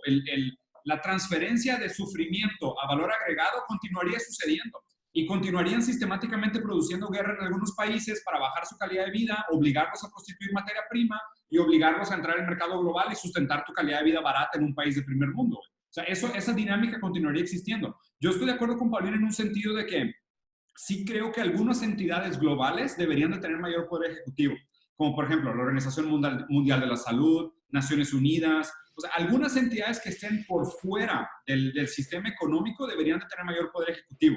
Pero pues obviamente es sumamente complicado porque pues, tú lo dijiste, o sea, Mateo, o sea, hay países que tienen lana, hay gente que tiene lana y a fin de cuentas pues, el dinero sigue moviendo la brújula, ¿sabes? O sea, sigue moviendo la intención de los expertos. O sea, leí, güey, que básicamente las 100 personas más brillantes de los últimos 20 años, ¿ok? 80 trabajan en Wall Street. O sea, no porque quieren, porque se los llevaron a billetazos, cabrón. O sea, es de que, oye, a mí me gustaría investigar Stream Theory. No. Ven aquí a hacer un algoritmo de trading para, ¿sabes? Para vender y comprar, güey, jugo de naranja en los países de Malasia y sureste asiático. Ese es el pedo, o sea, y luego nos llegamos a estas cosas y preguntamos, güey, ¿por qué no hay capital intelectual para las cosas que son funcionales? Porque pues el modelo cuando el mercado se autorregula premia solo la acumulación de capital. Entonces, yo creo que sí debería de haber un organismo tercero, sobre todo porque nos acercamos al tema de los bienes comunes. Y en los bienes comunes, la soberanía federal no sirve de nada. Sí, estoy de acuerdo. Sí es una buena idea tener un ente que, vaya, que sea una función de regulación a lo que se hace en los países. La problemática es precisamente eso, o sea, ¿quiénes? ¿De qué nacionalidades van a ser esas personas? ¿O va a ser un robot? ¿O va a ser una inteligencia artificial? Exactamente. ¿Qué es la objetividad? En cuanto a Big Concept, a mí se me hace... Teníamos un sistema de inteligencia artificial que se hiciera cargo de nosotros. Ahora, si algo hace mal, lo culpas. A ver, dale, ¿qué onda, Pato? Es que, bueno, en Big Concept a mí se me hace también bastante bien, pero si se crea ese órgano, digo, ahorita podríamos decir que es la ONU, pero la verdad es que no sirve para nada esa madre. Pero si hicieran una de esas que sí sirviera, básicamente es el rey del mundo. O sea, no sé, el que presida esa cosa, ese es el rey del mundo. Claro. Eso es el otro es el tema de la autoridad. del otro lado. Estaría muy bien una regulación, estaría bien todo, pero también le estás dando el poder más ilimitado que se ha visto en la historia. Yo cuando estudié diplomacia para meterme a ser diplomata en Brasil y luego me decepcioné con todo lo que vi del gobierno, haz de cuenta que la frase era que la ONU no vino para llevarnos al cielo, la ONU vino para salvarnos del infierno, que eran los horrores de las guerras mundiales, ¿no? Ahora, la pregunta es, ¿qué está haciendo la ONU ahorita? Yo no he leído nada de la ONU, no sé qué están haciendo. Pues Digo, no sé si es exactamente real. O sea, no sé, le están dando más tema a la OMS. Pero a ver, sí. Adelante. Gracias por la pregunta. Next. Dale, Paco. Go. Ya. Bueno, hola.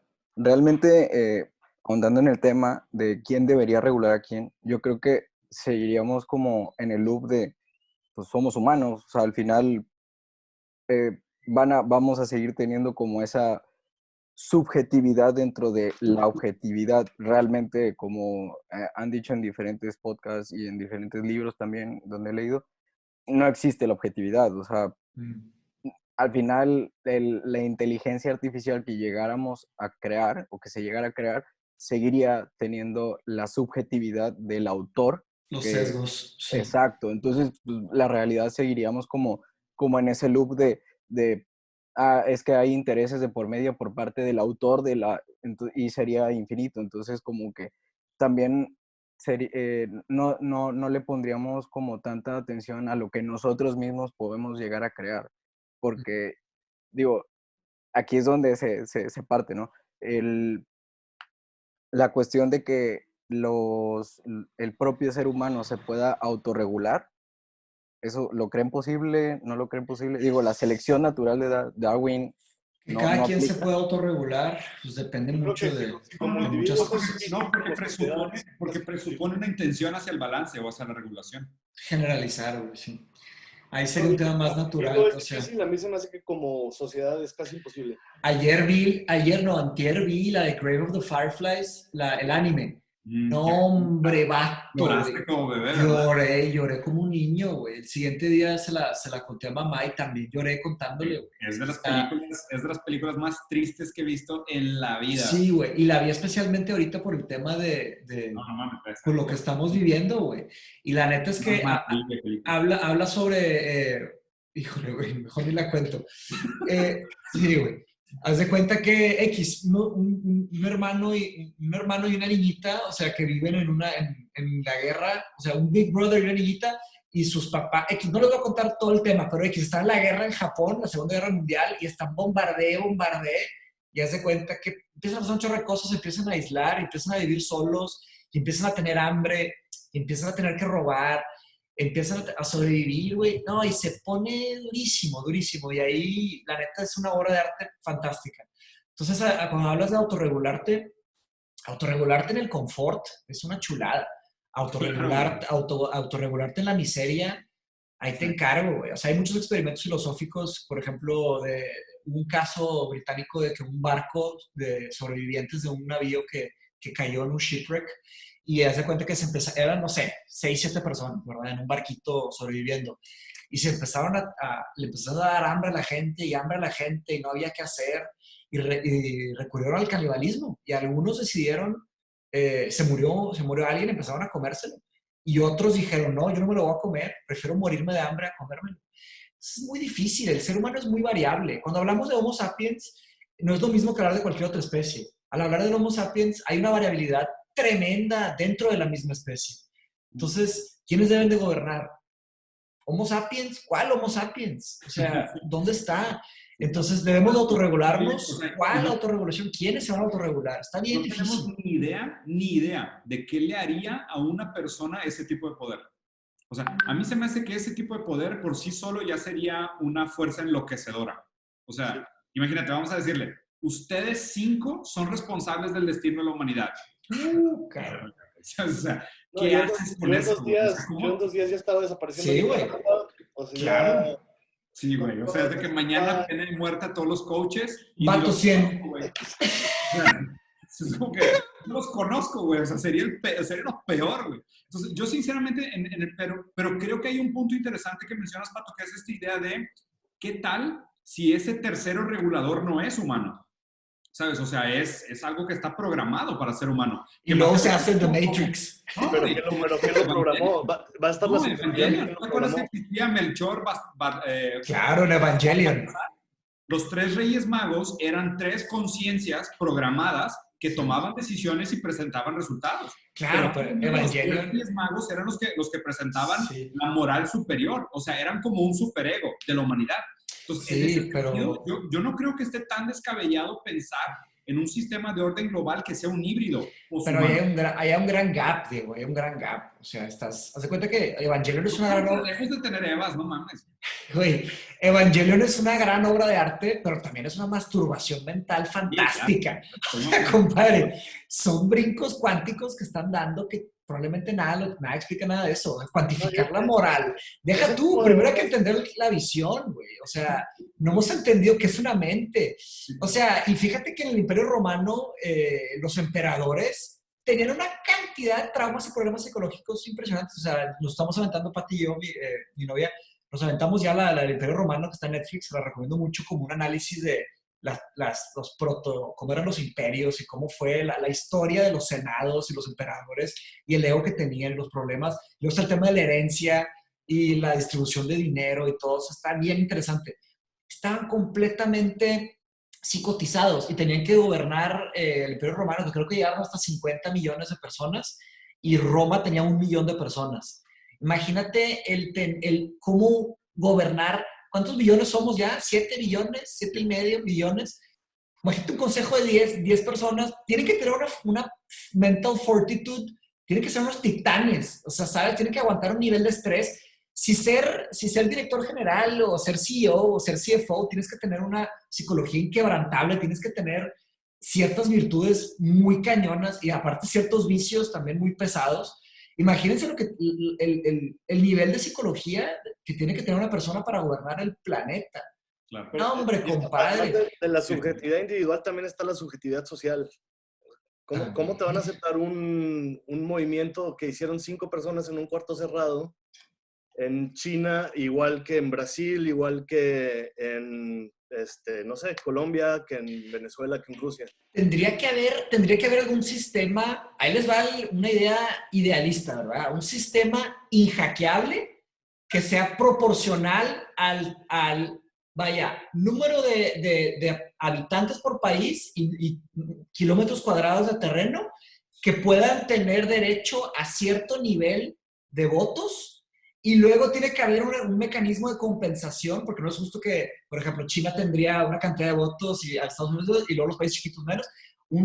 Que balanceara el algoritmo de la ecuación y luego meter un fact-checker de inteligencia artificial y hacer, no una votación, algún tipo de sistema que eligiera a las personas más, no solo sabias, sino que inteligentes, no solo inteligentes, sino que con fortitud mental, no solo fortitud mental, sino que técnicas, no solo técnicas, sino que honestas, no solo honestas, sino que, ¿sabes? Ese sería un sistema que tal vez podría ser un, ¿sabes? Yo sí creo que son pajas mentales y vamos a dejarlo por ahí. ¿Es idealismo? Brian, ¿Es idealismo? Sí, Brian, ¿querías hacer una pregunta? La escribiste, pero si quieres mejor dila.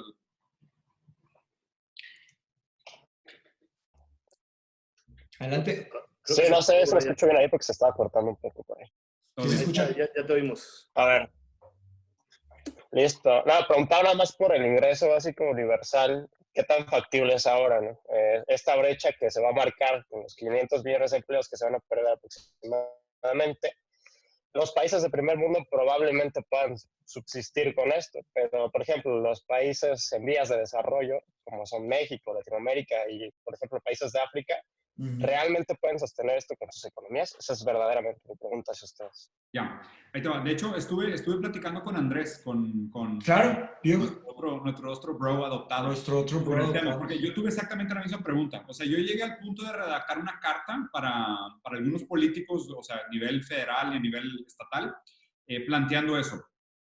Durante 3 meses sí se puede. O sea, México podría soportar ingreso universal básico durante 3 meses, solamente, en términos de contingencia. Para que esto se quede como medida, tendría que haber primero una reforma fiscal. O sea, pero con una reforma fiscal es bastante viable, ¿eh? Bastante viable. Y, o sea, y esto me lo planteó Andrés y revisamos números y todos. Entonces, o sea, no estamos tan lejos, güey. Y mucho más cuando piensas en los beneficios acumulativos que tendría un sistema del tipo ingreso universal básico. Entonces, no me parece para nada descabellado, primero, exigirlo, o sea, pedirlo realmente, decirle que, oye, España lo está haciendo y de nuevo, creo que ahí es donde está el poco de injerencia que tenemos ahorita como ciudadanos, que es marcar la pauta de cuál debería de ser la prioridad política. O sea, la prioridad política debería ser, si España lo hizo, que lo haga la Unión Europea. Si lo hizo la Unión Europea, que lo hagan los países nórdicos. Si lo hicieron los países nórdicos, que lo hagan todos los países de primer mundo. Si lo hicieron los países de primer mundo, ¿qué pasa con el tercer mundo? ¿Sabes? Ahí debería ser, esta línea de pensamiento tiene que ir hacia allá. Respondiendo a tu pregunta es, sí, durante 3 meses, con lo que tenemos, y después tendría que haber una reforma fiscal. ¿Alguien más? Alfredo, dale. Mi pregunta va un poco acerca de las relaciones humanas, partiendo de lo que han dicho de pronto en podcast y en capítulos, que la manera en cómo tú te ves es la manera, o una idea de la que tú tienes de cómo eres es a través de cómo la gente te mira o cómo te ve. Y poniendo en primera persona a las nuevas generaciones, los niños, los jóvenes o infantes que todavía no tienen participación social en el mundo, si esto cambia este sistema, tanto el educativo como el social, ¿cómo va a ser ese encontronazo de estas nuevas generaciones ante la vida? Pongo por un ejemplo las niñas Kamuri, que son diosas vivientes en Nepal, que están encerradas hasta los 12 años de edad y después salen a la sociedad a vivir ya después de estar 12 años encerradas? ¿Cómo estas nuevas generaciones van a tener ese encontronazo con nosotros y su nuevo sistema? Ya, ahí te va. Lo que instaura el sujeto en lo social, o sea, el estadio del espejo, se da a medida que nace el lenguaje, ¿ok? Entonces, realmente, o sea, esta idea está un poco romántica, la idea de que yo me conformo con la mirada del otro, pero lo que se refiere con mirada es más lenguaje, o sea, es ser libidinizado por el lenguaje del otro. Entonces, no sé cómo es específicamente el caso de estas niñas. ¿Estas niñas están completamente aisladas hasta los 12? ¿Cómo les dan de comer? ¿No tienen nombre? Están en un santuario, en un templo, con gente, digamos, que las cuida, pero solo pueden salir a la ventana, saludar a la gente y regresan a su interior, pero no conviven con nadie más. No conviven con la sociedad. O sea, están instalados en el lenguaje. ¿Hablan o no hablan? Sí, hablan con la gente que las rodea, que no es... Entonces están instaladas en el lenguaje. De hecho, yo tuve esta discusión hace poquito con mi esposa y es bien raro porque... ¿Cómo te explico esto? Obviamente hay una diferencia y hay una manera distinta en cómo tú te conformas cuando es, vamos a suponer, más grande tu socialización y mucha gente te conforma, a cuando es una sola persona la que te conforma. Pero a fin de cuentas, acuérdate que el otro es imaginario. O sea, el otro no es real. O sea, el otro no es un otro físico. Es una idea tuya del otro. Esa, con que tú tengas algo que te soporte esa idea tuya del otro, es suficiente para que ya hagas lo que Hegel llamaba esclavo y maestro. O sea, ya es suficiente para que tú digas quién soy yo en esta dinámica, qué se espera de mí, qué debería hacer yo para complacer este deseo del otro. O sea, con eso ya es suficiente. A ver, no estoy minimizando la pregunta. Yo sí creo que muchas cosas van a cambiar a través de cómo la digitalización está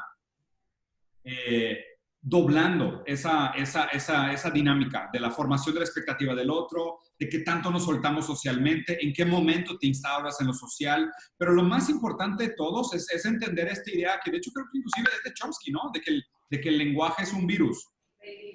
Que es esta idea de que tú cuando escuchas un lenguaje, cuando aprendes palabras, es como si fuera un virus, porque las palabras vienen cargadas de historias, de cultura, de ideología, de significado. Sí, Chomsky presentó una tesis que cambió la historia de la filosofía del lenguaje. Básicamente dijo que logró comprobar, por argumentos lógicos coherentes, derrumbó una escuela anterior diciendo que ya todos venimos de cierta manera cargados con un cierto hardware que traemos el lenguaje, ¿no? Sí. Entonces, el niño no aprende 100% de cero. Por práctico. Ajá. Eso. Y de hecho, Mateos, o sea, si te fijas, esa misma tesis fue la que planteó Lacan. Lacan decía, el inconsciente está estructurado como un lenguaje. O sea, no es al azar que el lenguaje tiene la estructura de la metáfora, la estructura de la metonimia, la estructura del significado y significante, la imagen verbal. O sea, no es al azar que eso nació de la socialización, sino que, como dice Chomsky, nosotros nacimos de aquí, con un sistema cognitivo que tiene las mismas reglas y características que percibimos en el lenguaje. Sí. Y obviamente en ese encuentro entre nuestro hardware que está predispuesto a entender esas reglas y el lenguaje que se estructura coincidentemente de la misma manera, es donde existe ya la vinculación del individuo con lo social. A mí me preocupa, o sea, este tema ustedes ya que han visto el podcast ya saben que de mis especialidades fue Big Data, The Ethics and Science of Big Data, ¿no? Cómo nos afecta éticamente y filosóficamente. Y yo siempre estuve preocupado con el tema del individualismo, que los celulares de cierta manera y los sistemas tecnológicos nos están alejando un poco como sociedad. Está el libro de Bowling Alone, que lo comprueba de una manera sociológica. Están las tendencias hacia el fisicalismo, que lo comprueba de una manera científica. Y pues están todos los argumentos filosóficos que lo comprueban de una manera ética, y está el tema de la privacidad, está el tema de la identidad personal. Hay muchos como que índices que se están empezando a despertar en diferentes lugares del mundo por diferentes personas. Está el tema de la transparencia, todos esos cambios de paradigmas por la tecnología. Lo que me preocupa a mí es que este tema ahora con esto del coronavirus, y obviamente no solo el virus en sí, sino que la consecuencia, la crisis global, ¿no? Que es algo muy diferente a hablar del virus, a hablar de la crisis. La tendencia sí es exacerbar este efecto que ya empezaba. O sea, es más tendencia al individualismo. O sea, cada vez más pues, el distanciamiento social. O sea, lo que nos están diciendo es aléjense los unos de los otros. Y la verdad es que si se analizan cualquier gran dictadura, van a ver que por ejemplo, en Chile, o sea, con Pinochet, era prohibido que se juntaran más de 3 personas.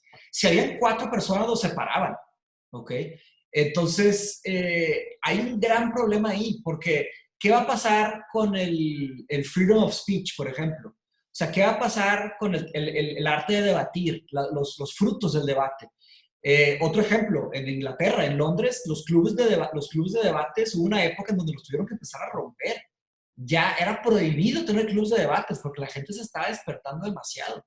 Lo que me preocupa es que la autoridad que se está agarrando ahorita, lamentablemente en Corea, lamentablemente la técnica que usaron en Corea del Sur para ganarle al virus y sobrevivir como un país, la sabemos todos. O sea, claro, utilizaron inteligencia artificial, pero también utilizaron poder, utilizaron totalitarismo, ¿no? Claro. Y haz de cuenta que usaban los celulares de que, mira, si se acercan unos a otros, le llega un mensaje a uno de, oye, te llegó una multa, vete a tu casa. Tomaban temperatura, tienen tecnología para tomar temperatura con drones, y si tienes temperatura, regrésate a tu casa. Y esas son cosas que violentan los derechos humanos. Está muy cañón. ¿Qué estás viendo ahí? Hay 2 personas infectadas a menos de 200 metros de mí. ¿No han bajado nada ustedes? Qué buen fear porn. ¿Cómo se llama? fearporn.com. No, se llama COVID-MX. Confirmadas, ¿eh? Es una aplicación médica. Me la pasó un doctor que es virólogo de aquí de Nuevo León. O sea, lo que dijo es que están dando de alta todos los casos y tipo, tú te das de alta como infectado y quedas aquí. O sea, ve, a 200 metros tengo a 2 personas, en la colonia tengo a 15 y total ciudad 329. Claro. Entonces, ahí te va. El problema es que COVID-MX. El problema es que nosotros, en los países subdesarrollados, también tocando un poco el tema que mencionó Brian, que... Sí, y ahorita creo que nosotros puede que tengamos las herramientas, pero no tenemos la autoridad. O sea, tú trata de decirle a los mexicanos, a la fuerza tienes que estar así. Va a estar bien difícil. Bien difícil. ¿Viste los videos de India, güey? ¿Viste los videos de India? Sí, a palazos. ¡Por madre! Quédense en sus casas y 70 personas agarrando el pelo en la calle y güeyes dándoles palazos en la espalda. Y los ponían a hacer lagartijas y sentadillas en India. No se puede, güey. No se puede. Es inviable. Está bien difícil. Y también es el tema de escala. Es algo necesario. O sea, hay fuerzas que sí tienen que intervenir en esta crisis porque si no jamás se va a mitigar. Lo que yo les digo es que sí me da miedo que se perpetúe eso, que se normalice y que acabemos en distopías fascistas. Sí, está cabrón. Es una gran probabilidad. Y yo que mencionaba sobre distopías fascistas, ahorita que mencionaste rápidamente Chile, ya que están todos conectados y hay tiempo porque es cuarentena, les recomiendo que vean una película que se llama Nostalgia a la Luz. Es una documental sobre los desaparecidos en Chile. Cómo los llevan enterrados al desierto y cómo están como, pues, con las estrellas. Por eso se llama Nostalgia a la Luz. Ah, la madre. Gracias. A ver, Francisco, ¿querías hacer una pregunta tú? Seguía Paco, sí. Estás en silencio, Paco, no te oímos. ¿A quién sigue, Pato? Bueno, mi pregunta es la siguiente. De acuerdo a lo que he leído, lo de Buy, el asiático que está en Alemania, dice que se viene una crisis basada en lo neuronal. ¿Cómo combates eso desde un punto de vista o desde un punto psicoanalítico? Es decir, ellos, super yo, ¿cómo combates todo eso del esclavo y el maestro? Porque es como muy difícil centrarse en un punto yoico y salirte y decir yo soy el culpable, como lo han visto en varios podcasts y en varios videos. Yo sinceramente de las cosas que más critico de Byung-Chul Han es que él dice que estamos viviendo ahorita en una etapa post-freudiana. Y yo sinceramente no lo creo. O sea, post-freudiana, él básicamente lo que dice es ese cuestionamiento de que ya no funciona, ya no opera, porque ya no existe un gran otro. O sea, por la manera en cómo, ¿sabes? Todo se volvió positivo, todo se volvió bueno, es un tema de todo es fluido, todo es permisivo, o sea, ya no hay límites, las reglas se viven más como empoderamiento que limitación. Y yo creo que, y sí se tiene un buen comentario sobre esto, pero también traté de leer Byung-Chul Han con mi esposa y en 2 segundos me dijo, este güey no sabe lo que está hablando. Y en términos psicológicos... ¡Qué gran ignorancia! Sí, creo, porque la verdad es que no sé. Ale, güey, para psicoanálisis está muy cabrona, pero muy, muy cabrona. Sí, pero Diego. Y me recordó rápidamente eso, que el otro está adentro. O sea, el otro nunca estuvo fuera. El otro está soportado por lo externo, pero el otro no es externo. ¿sabes? Entonces, simplemente lo que está pasando es que estamos adaptando qué es lo que soporta a ese otro. O sea, se está moviendo el lugar. Yo no creo sinceramente que estemos en una etapa post-freudiana de la estructura psíquica. Me parece que Byung-Chul Han también, y de lo cual, en general, después que me metí a investigar, porque al principio estaba muy embobado con él también, leí, chingos de textos de él, güey, me clavé mucho con su teoría, y después me di cuenta que donde más la gente lo criticaba es que decían que él defendía como una nostalgia de la filosofía oriental, pero desde una confortable ventana en Berlín, ¿sabes? O sea, como que diciendo, él en su torre de marfil, sentado en una universidad chingona en Berlín, hablaba sobre el contraste de la cultura occidental y oriental, pero muy estereotípica. O sea, que él pintaba caricaturas, o sea, hacía casi argumentos hombre de paja sobre cómo se comportaba la gente, ¿sabes? Y digo, siendo un poco riguroso, o sea, por ejemplo, la sociedad de cansancio, ¿somos realmente todos sujetos del autoyugo? O sea, del autotormento. Pues a lo mejor los privilegiados, cabrón. Pero seguramente hay un chingo de gente que todavía es ponte a barrer, recoge la basura, o sea, trapea el baño. Esos güeyes no se autoexplotan. O sea, esos güeyes si salen el fin de semana, se compran una caguama y son felices. O sea, durante la semana hay un claro tercero que todavía me pone en yugo, ¿no? Y ahí creo que hay un análisis bien interesante, y ahorita que Mateos poste, léanlo, en el libro nuevo de Zizek, donde él empieza con el argumento de Byung-Chul Han, de esta sociedad del cansancio, del autoyugo, y después lo quiebra en 3 grupos. O sea, dice, obviamente está el capitalista, que es el dueño de los medios de producción, que no entra en este análisis. Pero los 3 grupos de la dinámica del esclavo y el maestro son, el primero, el sujeto del cansancio, de Byung-Chul Han, que es aquel que se autoexplota, que es básicamente nivel corporativo, ¿sabes? Coordinador, gerente, director para arriba, que es o el autoempleado, si tú quieres de alguna manera. Después hay otros 2 grupos. Primero está el grupo de realmente los obreros, la gente que trabaja en el mercado agrícola, la gente que trabaja en el mercado de limpieza, de mantenimiento, de servicios básicos, que esa gente sí está esclavizada. O sea, esa gente sí te pago por hora y te chingas. Lo que te mantiene es el sindicato, básicamente. Y el tercer grupo, que son los caretakers, o la gente que cuida a los demás, que son toda la gente de servicio, los médicos, las maestras, las guarderías, los asilos, los hospicios, que es gente que está cansada y exhausta porque constantemente tiene que fingir empatía. O sea, porque constantemente tiene que dar la mejor cara porque es parte de su trabajo. ¿Okay? Entonces, en ese sentido, ya cuando te empiezas a meter más como a lo granular, te das cuenta que la intención de Byung-Chul Han de superar el sujeto freudiano era una caricatura. O sea, porque brincaba, y siempre es la crítica del psicoanálisis, siempre puedes pasar de lo individual para hacer una tesis general, pero nunca puedes pasar de lo general para hacer una tesis individual, ¿sabes? Y ahí es donde creo que está el límite de la teoría de Byung-Chul Han, y por eso Zizek cuenta tantos chistes y usa tantas historias específicas. Porque la noción psicoanalítica del caso por caso es, tú puedes usar cosas específicas de una situación para tratar de brincar a algo superior que los conectas, pero nunca puedes hacer el contrario. Nunca puedes decir, es que como somos sujetos del cansancio, entonces me estoy comportando así. No. O sea, siempre tiene que ser de lo individual a lo general, nunca de lo general a lo individual. Ok. ¿Va? Pero chido. ¿Quién más yo solo puedo agregar que para criticar a Byung-Chul Han, güey, nadie de aquí tiene autoridad para poder criticar a Byung-Chul Han. O sea, pues digo, yo estoy diciendo gente se requiere. ¿Sí? Sí, pero se requiere una cantidad de trabajo. Digo, ya cuando lo explicaste un poquito más, o sea, sí tiene un poco más de sentido todo eso del general al individual y demás, pero antes de eso parecía un poquito una crítica medio moralista, que no debería poder haber... No, claro. La crítica a él también fue un hombre de paja. Es muy fácil decir que alguien es un pendejo. Todos son unos pendejos. No estoy diciendo es eso. Fácil. Pero a ver, lo más fácil es decir, es un pendejo. No, ¿sabes? Pero lo único que le está diciendo la sociedad es que requiere más rigor académico decir que estamos pasando por una época de un sujeto post-freudiano. Pues, sí, es lo único que le están diciendo. Es demasiado trabajo ahí. Hay que definir qué significa post-freudiano también. Que ya no estamos en la estructura del yo, super yo y... No sé, no me quiero meter ahí porque la neta ninguno es psicólogo como para... Sí, güey. No hay autoridad, güey. Estamos nuestro admirado ignorante, el mejor... El mejor nombre. Es Sócrates. Reencarnado. Sócrates, no te estamos oyendo, pero ya escribo aquí una pregunta, pero si la quieres preguntar mejor en audio... Eduardo tampoco ha preguntado, ¿no?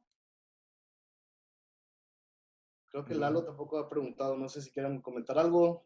Vamos concluyendo cosas. Sí, yo tengo tengo dos preguntas. Dale. ¿Me escuchan? Sí. Sí. Con relación al tema del Universal Basic Shareholding, me surgen, solamente se puede lograr a partir de la automatización. Y la otra pregunta es, actualmente están surgiendo, bueno, ya tiene rato que surgen colectivos con el fin de un bien común y no nada más el acumulamiento de capital, de riqueza.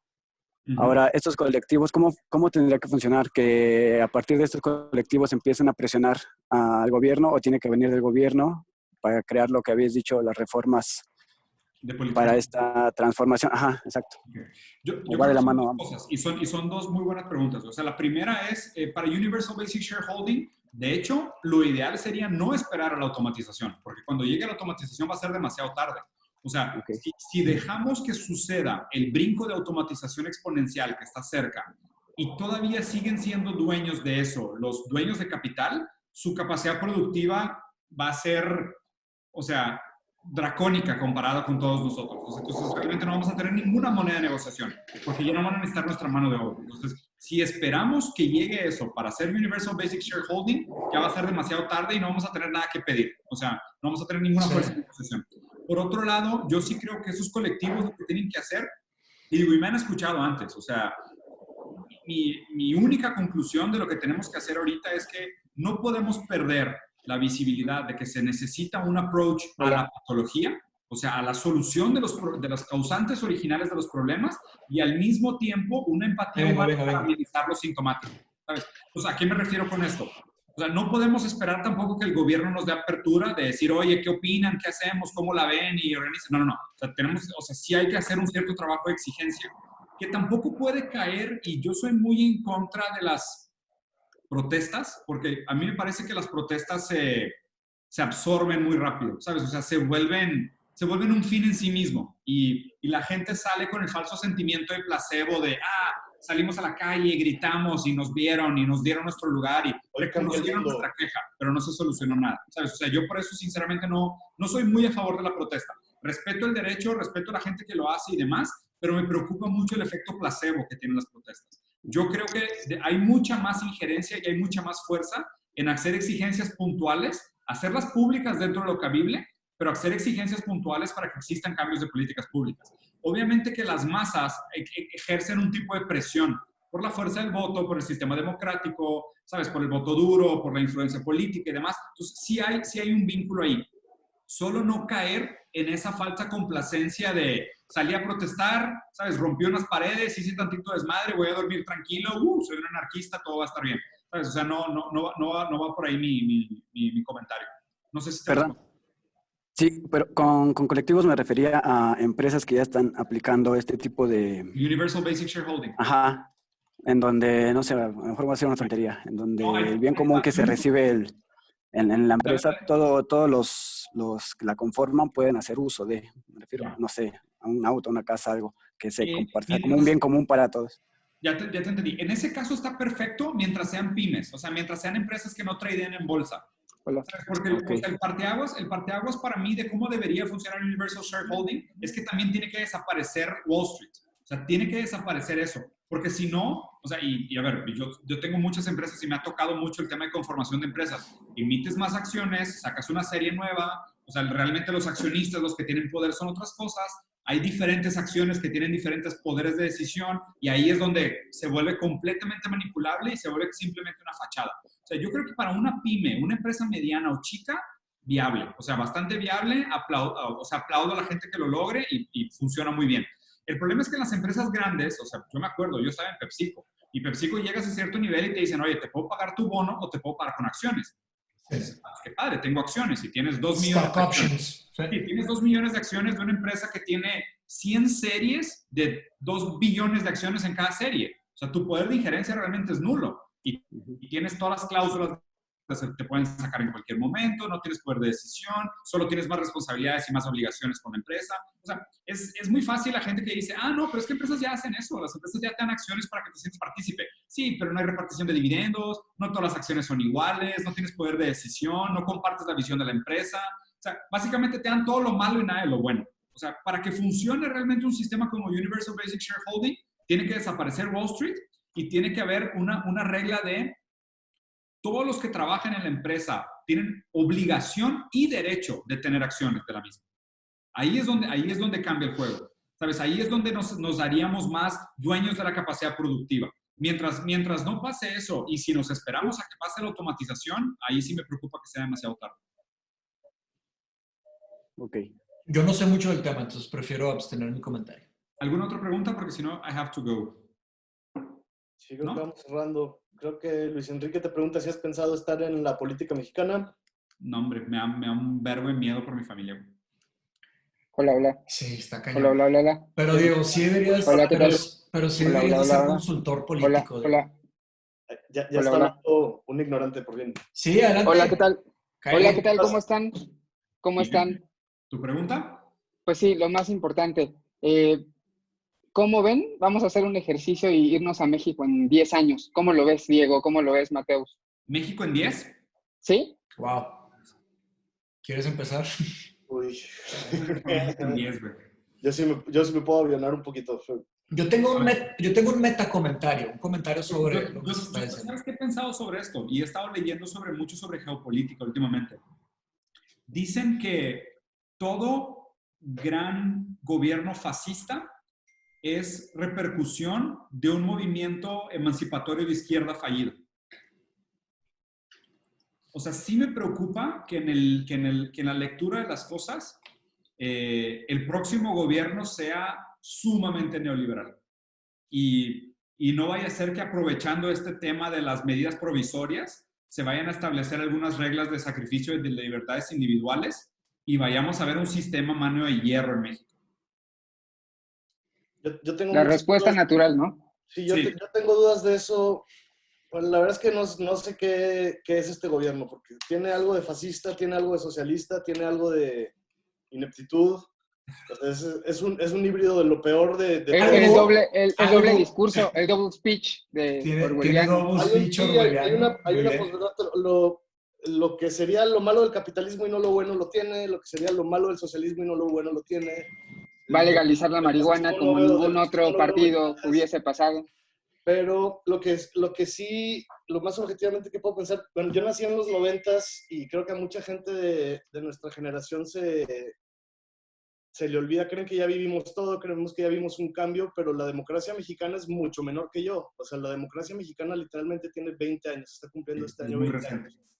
Tardó muchísimo en construirse y estaba en pañales como para... Lo que a mí me desalienta es que se están destruyendo las instituciones que tardaron 20 años, un siglo, ¿verdad?, en hacer las bases, y en un sexenio se están destruyendo instituciones que se tardaron. Digo, tenemos 20 años de democracia, pues no todo iba a funcionar tan rápido, pero hay Andrés, ahorita que mencionamos Andrés Pug, tiene unos puntos muy buenos sobre eso, que a mí se me hace... Esa forma de verlo jamás la había pensado. Es políticamente muy difícil decir, ¿saben qué? Me tienen que dar continuidad, porque en un sexenio no me voy a echar esto. Vamos a necesitar un proyecto de continuidad de 15 años. Nadie va a votar por eso. Tú quieres un cambio inmediato, tú quieres que mañana... Y por eso se ha permitido la destrucción de instituciones. Yo creo que la democracia mexicana en 10 años va a tener que estar en pañales otra vez. No sé si para bien o para mal, pero sí va a tener que haber un resurgimiento nuevo de la democracia mexicana. Sí, yo la verdad soy muy pesimista en esta pregunta, muy pesimista hace 10 años. Y prefiero ni siquiera explicarles todo lo que me imagino. Lo que sí les puedo decir es lo siguiente: yo creo que las personas que tienen realmente audiencias y autoridades para responder a estas preguntas, o sea, los que son futurólogos, los que son políticos, los que están en posiciones de poder, tienen una cierta responsabilidad, porque no necesariamente o sea, depende cómo veas el futuro. O sea, ¿tú crees que el mundo está estructurado en un framework determinístico? ¿Solamente existe un solo futuro o existen muchos futuros? Si piensas que solo existe un tipo de futuro, no importa lo que la gente responda a esta pregunta. Pero si piensas que hay muchos tipos de futuros y los futuros los construimos todos los días, Entonces, ahí hay un gran, es un concepto hasta muy extraño de ponerlo, porque suena medio esotérico, pero es, si todos imaginamos una cosa y todos vamos construyendo y trabajando y pensando, y sí, el mercado lo dictan las emociones, o sea, el mercado no está escrito, es impredecible, o sea, como se mencionó, o sea, el mercado, las fluctuaciones que van, tiene mucho que ver con lo que las personas sienten, ¿no? Entonces, hay una gran responsabilidad en responder esas preguntas. O sea, también los líderes tienen una responsabilidad tremenda de cómo dan las noticias, pero también tienen la responsabilidad de decir la verdad. Pero cómo la dicen y cuándo la dicen, y ¿sabes? ¿Y qué es la verdad, Mateo? No, pues compadre, o sea, si hay 17,000 personas sin empleo, si mañana hay 18,000, ¿sabes? Una verdad sería que aumentó 1,000. Eso es una verdad, muy fácilmente. También está muy fácil caer y hacer el brinco de que nada es verdad, todo, ¿sabes? Estoy burlando del posmodernismo. Está bien, exactamente. Ya. Un problema postmoderno grave. Ya. La verdad no da clics. No, sí, no. Entonces, creo que vale mucho la pena el libro este de Bruno, güey. La verdad es que me sorprendió mucho. O sea, me está gustando más que el de Zizek, o sea, sinceramente sí se los recomiendo mucho. Entonces bueno, ahí... Yo me tengo que ir, entonces ya vamos casi para la hora 45 del programa, creo que estuvo bastante buena.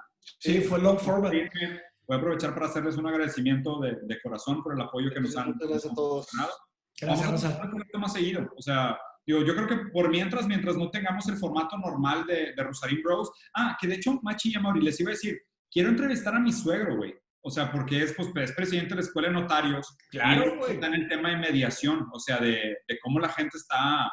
Porque es más caro ir a un tribunal que mediar una decisión financiera. Entonces, él está trabajando mucho en gente que está quebrada, güey, y está negociando sus deudas de manera informal. Pero deudas millonarias, güey. O sea, se están haciendo arreglos de manera informal porque sale más barato que la legalidad. Entonces, me buena idea, güey. Tráetelo. Hay una conversación interesante ahí. Me gustaría invitarlo a Rosarín Bros. Así por Zoom. Y lo entrevistamos normal. Y en paralelo podemos hacer otro programa de estos. Lo único que sí es, o sea, no quedemos ciclados en el tema de COVID, porque se me hace una growth stale too fast. Estamos saturados. Para que no se vaya por todos lados la conversación, sí me gustaría que para el próximo planteáramos un tema y que cada uno planteara una pregunta y que nos enfocáramos o sea, en un tema, en una conversación, para que fuera un poco más lineal. Claro, sí. Yo, bueno, lo que yo quería proponer es si hacer esto más seguido. Vamos a seguir con el formato Rosarín Bros. Con este formato, digamos, nosotros tres y un invitado. Pero sí les queremos agradecer a los Patreons y a lo mejor hacer este tipo de reunión, a lo mejor uno al mes. Si vamos a estar sacando 4 por mes, que uno de ellos sea con nuestros Patreons, o cada 2 semanas, ahí les vamos a avisar cómo decidimos el formato y yo me encargo de avisarles a todos. Sí, y la dinámica ayuda, la verdad, para que sea menos monólogo. Está más padre. Exacto. Y bueno, sí, estamos muy agradecidos con todos ustedes. Sabemos que son tiempos difíciles y... Guárdense. Quédense. Gracias. Raza, bueno, aquí vi que, perdón, nada más un último comentario. Digo, también me toca hacer mi cierre, ¿no? Ya llevan a colgar. Che, raza. Bueno, nada más, o sea, gracias a todos, neta. O sea, no hubiéramos avanzado tanto como hemos avanzado en los últimos meses si no fuera por ustedes. O sea, los que están aquí, neta, o sea, claro, todos los que nos ven en la casa también, muchísimas gracias. Pero ustedes, o sea, pusieron su dinero donde realmente piensan que vale la pena, ¿no? Y de veras, vamos a seguir trabajando, vamos a seguir haciendo muchas cosas para lograr crecer esta comunidad. Y definitivamente, o sea, por un lado estoy de acuerdo con lo que dije Diego, que nos podemos saturar muy rápido de la información del virus, pero por otro lado creo que es importante un espacio para ventilarlas y para hablarlas. Se necesitan las dos cosas. Entonces, sí, una vez al mes se me hace suficiente y vamos a continuar con los episodios como de costumbre. Los que preguntaron sobre lo de Mindshop, este grupo ya arrancó, ya estamos en semana 3. Ya estamos leyendo leyendo sobre Heráclito y Parménides, que son los últimos presocráticos, donde entramos Sócrates. Entonces, vamos a abrir otro grupo. Los que les interese, mándenme un correo a mindshop.cafe@gmail.com y estoy abriendo inscripciones para el siguiente grupo. Ya tengo varias gente en la lista. Cuando juntamos a los 15, arrancamos un segundo grupo. Así nos vamos. En el Patreon hay un post escrito que fue una carta que hizo Mateus para el primer grupo. Ahí pueden checar las bases. Les pide un ensayo, me parece, o algo así. Exacto. Gracias. Y ahí está. Sí. Bueno, yo me tengo que ir, ya voy un poquito tarde. Gracias, Raza. Cuídense. Muchas Un gracias. abrazo. Nos vemos. Bye bye.